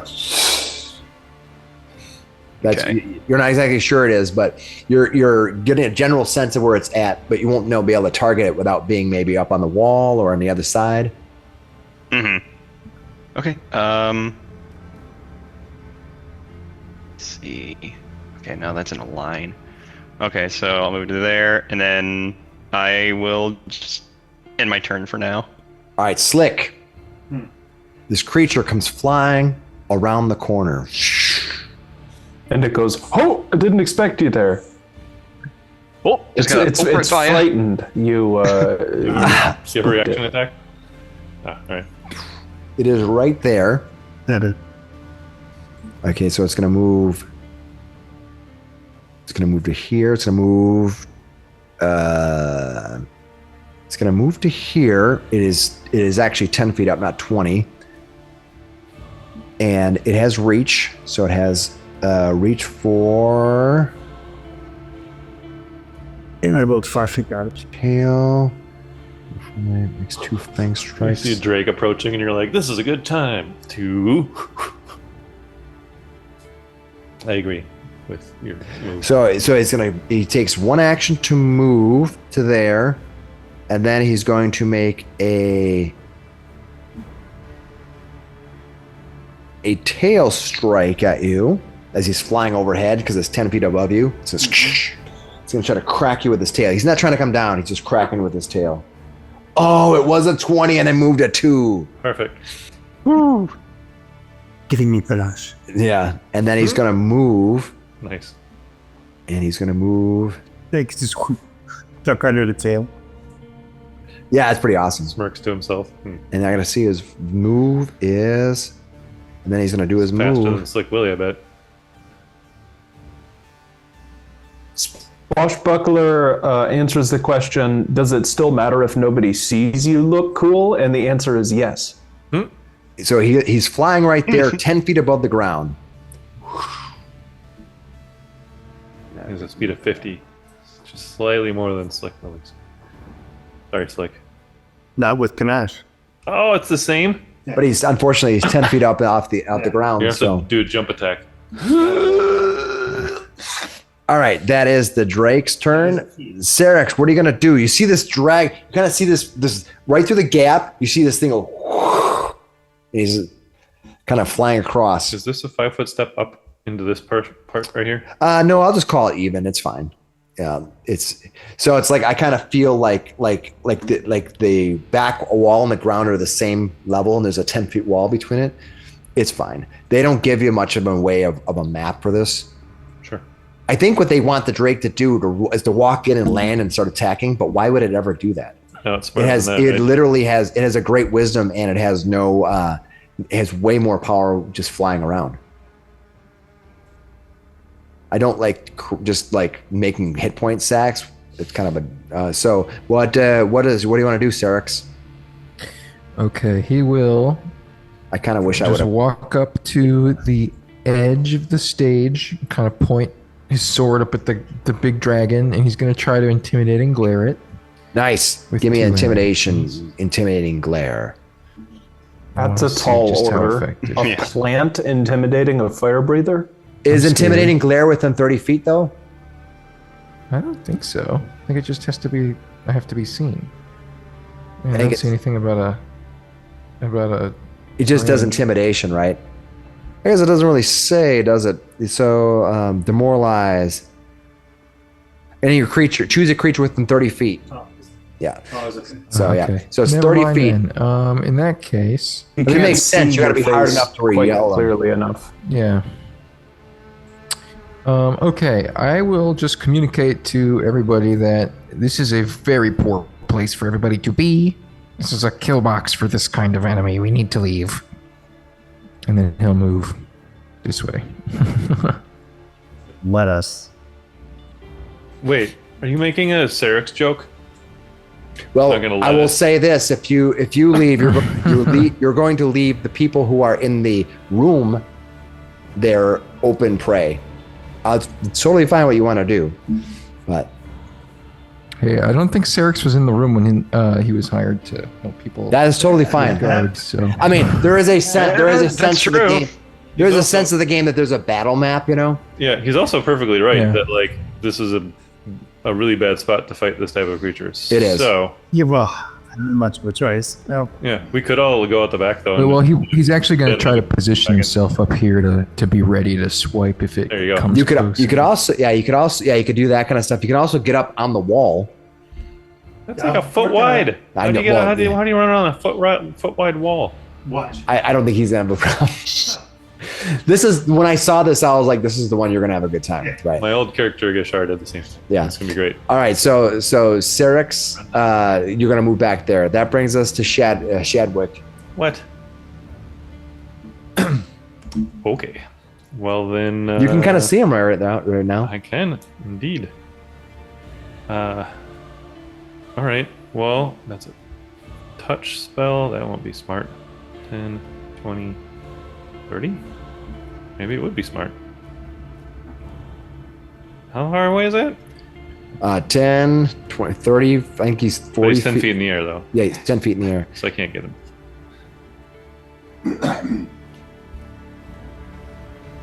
All right. Well, somebody's coughing at me. It's Slick Willy from the other side of the fence. What does he and I say? can't tell what Slick Willy's trying to say. Yeah, he's on the other side of the wall. He can't hear. He can't shout. He's shouting from the other side of the wall. Yelling about magic weapons over there. Who's got a crossbow, though? That's the question. Does Dr. Miksi have a Dr. crossbow? Miksi Yeah. has loaded his crossbow with malicious intent. It And is his actually a striking And I'm crossbow. guessing it's not a striking. It is. Is it? Yeah, he has the is. wraps from Yeah. Brannick on it. So that's not helpful for me to do anything for you. Yeah, Zabari, do you have a crossbow? I don't think he does. No, I don't have a crossbow. No. This is going to be a hard fight. The for you, worst sir. 3 gold that you met was it? I think it's 3 gold to buy a crossbow. I hear maybe it's more. I have a cross. Does anybody else have a ranged weapon that would like to have runic charge? Now this is a Right. good intent because the name of this game is the Dragon's Demand, and if you don't have a ability to make some range attacks, it's going to be difficult. And this is a nice microcosm, to get some C'est que même voilà, distinction. strategy. Does anybody else have a ranged weapon that's not runic? Going once, I do, but that 100,000 feet. range. going twice. You All right, want to I'm throw a going to- knife? Yeah, I could. That'd be fun, right? He's going to stick with his. Actually, might be an interesting one. No, he's just going to cast a spell at it, and I'm looking at something a little bit bigger than my normal cantrips, and I think that's a reflex save. Got a debuff. Yeah, right. That'd be excellent. What do you want to do? Well, for this round, I'm going to keep it simple. And I'm going to... You know what? Maybe we'll try it. We'll see. We're going to try days. Is this it's a range of 60 feet? So I can do that. But he's got a will save. It's going to be high. You might not do anything. I don't know. We'll see. Yeah. Oh, I didn't roll great though. Might have did it. So 20 is what your target is. My reflex is. Will. Oh, my will save. Sorry. Oh, it's actually the same. It is. He's going to fail. Nice. No way. So he loses one action. Deals. Target- wait, which one? You did days, right? Yes, go ahead. it says right on there, 2d6 mental damage with a basic will save. If they critically fail, they're also stunned 1. Okay, so just That was 2d6. unlikely to critically fail. So I did 6 damage to him. Great. 6 damage. 6 damage. I forget that. Yeah, that's the critical damage one. Okay. Yeah, that is. I mean, it's a pretty- cantrip, it's right? just a cantrip. I mean, it's not like fear or something. And then I'll give guidance to Dr. Miksi. All right, Dr. Miksi, you have guidance now. What are you gonna do? +1 to 1 attack roll, perception check, saving throw before the duration ends. Cool. That attack's going to be my crossbow, shooting this dragon down in one big ass hit. Here we go. 20, 30. Attack How with far away are you? guidance. 10, 20, 30, 40, 50. Range is 120. Oh, yeah. Guidance. Oh, my gosh. You roll a 12? But you've already used your hero point, didn't you? Yep. Yeah, I already did. To take 0 damage from the first fireball, so I'm really not mad about that. Yeah. Okay. That is a fantastic use. But 0 damage. I'm kind of feeling it, so I'm going to load and fire again. All right, this is a -5 now. Second shot. Oh, 24. Nice. That Freaking is- roll. Yeah. Yes, Even at that a is at minus- map, yes. Holy crap! And you got it really You'll high hit him. damage. You don't crit him, but That you, first shot you was a hit him. tracer round, wasn't it? Yeah, you did. Yeah, you did. You didn't crit him, but you definitely hit him. Some good damage. Why do I not have the damage? How much damage did you do last time with your 2d6 damage? 6 points. Okay, for some reason it didn't record. I'm glad you put that on there. It's gonna. All right, It's his now brain. go ahead and do your damage, Dr. Miksi. It's there. 14. Oh, 4. I Ooh, did nice. 14. Almost. Wow. What does that- it say? Bludgeoning. That should be piercing. It says blizzard. You must. You. I'm assuming that it's just the way it is. Whatever. All right, that brings us to Dr. Miksi. Are you done then? Yeah, you did. Slick, Yeah, what are you gonna do? Fire, load, fire. Here. I can move under him to here. Okay. Okay. Yeah. And then I'm going to climb up on the wall there. Hold on. When you do that, Plunging attack. he's gonna take his reactive strike on you. Yep. All right, so he's gonna. We're halfway. Yeah. But I will take my flashy dodge on him. Okay. For the action. So he's gonna hit you for 24 armor class. Hits. Even with your flashy dodge. Yep. Okay. Brings you a good one. Reactive strike with Fang only. Fang. He's gonna do. Biting him. Yeah, because his Fang is only getting. That's just the way the creature is. Oh, moderate damage. Let's see. So it's gonna be 14 points of piercing damage and 2 points of fire. Okay, that's what he does so far. All right, that brings us to what else are you gonna do? You ran over and you climbed up. It's a 10-foot wall. 32 on my climb Yeah, you're able to climb up. That's fine. 5 acrobatics. Yeah. That was a very flashy climb, though. I'll tell you what. Yeah. No, it was. So you climb up to the wall. You climb up to it. My finisher on it. Are you gonna attack it with a finisher? Go for it. 29. Ooh, 29 is gonna hit. Oh, nice. Roll damage and then my 2d6. So 14 damage. Nice. Did I give you guidance earlier? No, you did not. You gave a doctor. You gave me Miksi, I guidance. think. And then Zabar. Sorry. Yeah. Yeah, guidance is only one Vamir. round, so it doesn't stick forever. It's one round. I'm pretty Until sure, the start right? of your next turn. Right. Yes. Yeah.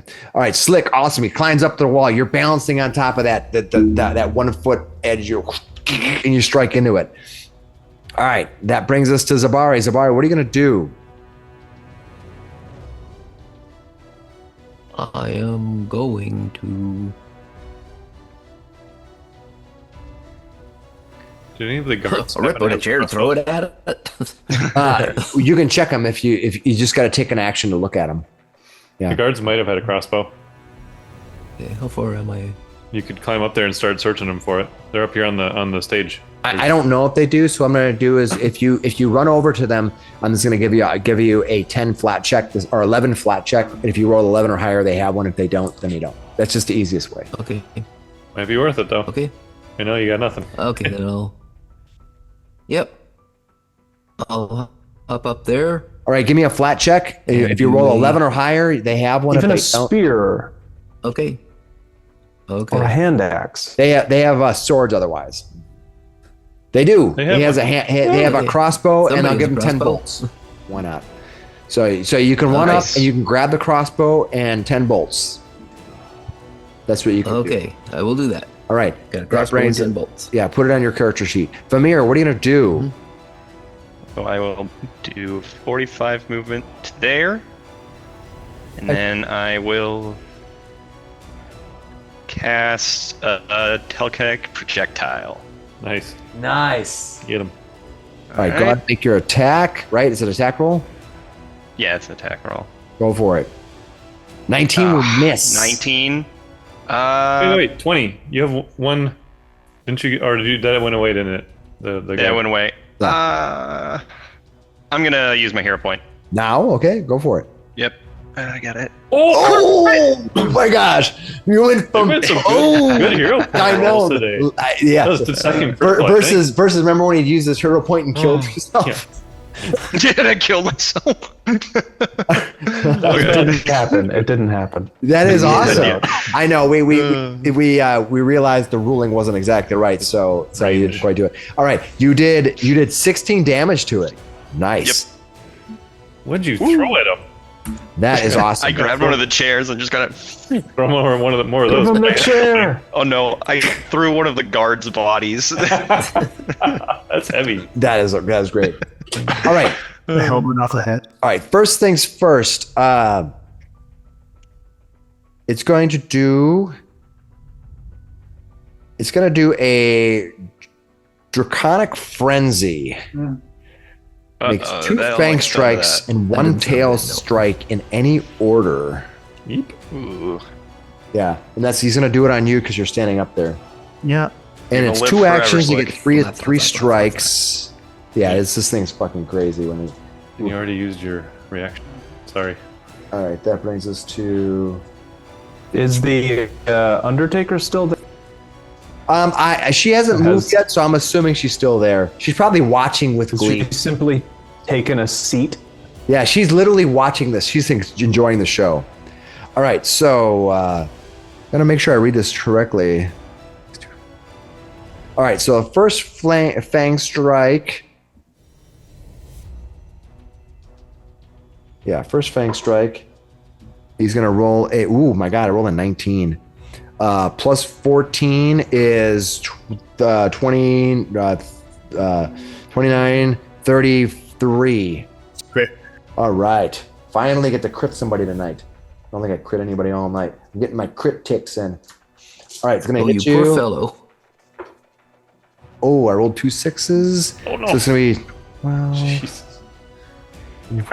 17. Just falling damage. So I'm assuming you don't have any resistance to fire or anything right now, right? So okay, so it's 17 plus so it's 17 plus 3 is 20. You're gonna take 40 points of damage. 40? Yeah. Down. Boom. All right. It's not gonna bother to. Probably Which side of the wall is Slick on? Yeah. Then it's gonna. It just basically because I did declare this as a frenzy, so he has to take his 2 actions even if you drop. So I can't just switch it up midway through. Normally I would let you guys do the same thing. So then it's gonna move. He falls on the other side of the wall and like Dying 2. Can I take damage from falling? yeah. Yeah, you do. Yeah. Yep. Oof. Yeah, So how'd you go to dying 2 immediately? because he got hit by a crit, Okay, thank Yep. you. and I did the that 20 part. points of damage to him, and then you double that to 40, Yep, no, that part. and then he falls off the wall. It was the critical that took it to 2. That's what I was thinking of. Yeah, I hate that, but yeah, I think that's what it is. We'll Is there- reset his initiative, please. yeah, let me do that. So to 28. Okay. That's what I get for running up and jumping. It was. If you live through this, that is awesome. I think that is super cool. All right, so that brings us to Sarrix. Sarrix, what's going on? Oh, not much in my arsenal. I'm gonna come over and see if I can grab another crossbow off of any of these bodies here. All right, Sarrix is gonna grab a crossbow off of one of these bodies. All right, and I'll get Shadwick, it loaded up. you can load it too if you want. Shadwick, what are you gonna do? This thing is behind the wall. It's 10 feet up behind a 10-foot wall. Slick, you idiot. He's gonna run up. Actually, he's not gonna group up too much because you all be bunching and getting into trouble. But he fell on this side of the wall, right? I can see him. Yeah. Over there. I kind of gave him he just put his character there, and I think that's totally fine. It's not. No. It makes sense. He kind of attacked from the other side. It would have. Yeah, I'm thinking he's like. It fits, right? So I'll step a little bit closer. I think that puts me within range for 30 It sucks feet. that I rolled a 19 to hit you. All right. And I call upon the divine healing powers of Damadabadar one more time to cast a healing 2-action spell on the horribly mangled, almost corpse of Slick Willy. All right. You've been at -3. What was that? I think maybe it was one of those -2, but I think other time you're at -3 if I remember right. I think that was when you were fighting against the. I think it was against good Baron Sarvel, right? I think that's what it was. It's been a while. You survived another couple levels. All right. 22, 16 plus 6, 22 hit points back for Slick Willy. All right. How much? 22. 22 plat? Nice. Yeah, it's a level 2 healing spell, so. All right, Dr. Miksi, what are you gonna do? He needs more healing. If you can get him. Yeah. Shit. So what's it take for me to get down off this stage? You just got to take a turn. You just gotta climb down or jump down or whatever. Can I It doesn't take break any. my stride? Yeah, you into can. before and after. Yeah. So if I move 25, move You my just- stride down Yeah. to here, it would be Two two actions. actions. Right. You never got a break last year. Okay. And then Doctor's Visitation lets me do a stride and then battle medicine. So Yep, Nice. Go I for get it. to one more stride and go sliding into home plate, already getting out all of my stuff. That's great. And I go, is he at 22 or? He's is at he still 22. down? Nope, he's at 22 out of 42. That's accurate. He's just laying on his back with his weapons on his side. Probably cop it a little bit. Yeah. In that case, yeah, I'm going to try to battle medicine. I think I gotta fix a rib. Hang on. Oh yeah, I believe that.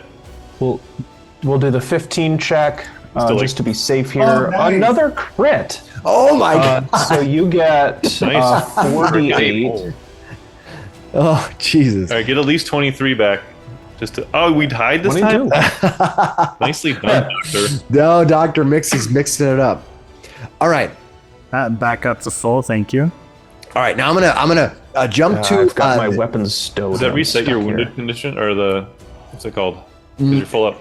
If you're full up, It's got to be for a certain amount of time. Yeah, he's gonna be wounded 1 until he gets. Well, I think when you're wounded 1, when you get full up, doesn't your wounded condition That's go what I was away? saying. Not from battle medicine, from I treat. thought it was if you've been at full health for like 10 minutes or something. Yeah, just double check, but it's fine. Yeah. If you Okay. are restored to full hit points and rest for 10 minutes. All right.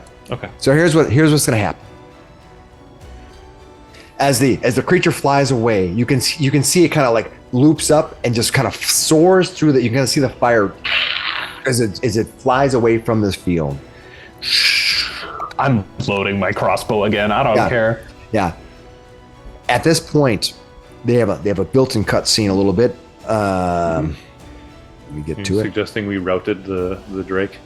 It's not. It's more like a warning sign. The other one. Each one lasts just a few rounds, and then they leave or whatever.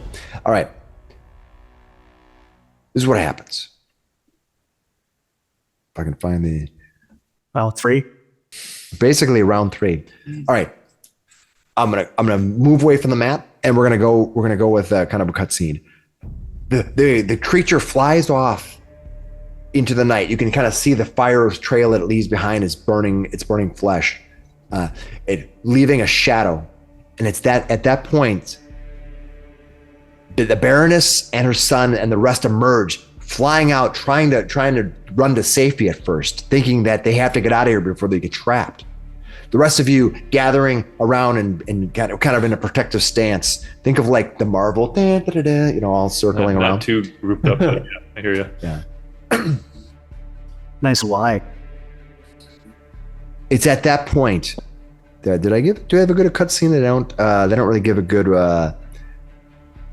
You could see over east of the commons area, over the top of Orth Burr's house, just east of the amphitheater. What you see is you see a massive claw rip over the top, then rip over the top, and you pull up. And what happens is you see a massive black dragon, wings unfurling. But it is more than that.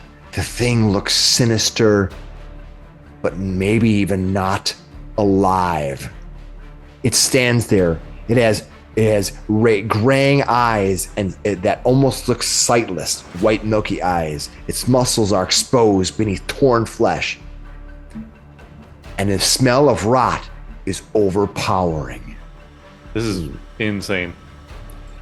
Yeah. It's time to start running for our lives. Running towards the dragon. All right, ready to bring the map up here so you can see the city map of Belheim. Vamir's over there like, how can I serve you, Mr. Dragon? Ready with I don't even know these guys. Version. All right. It's at then.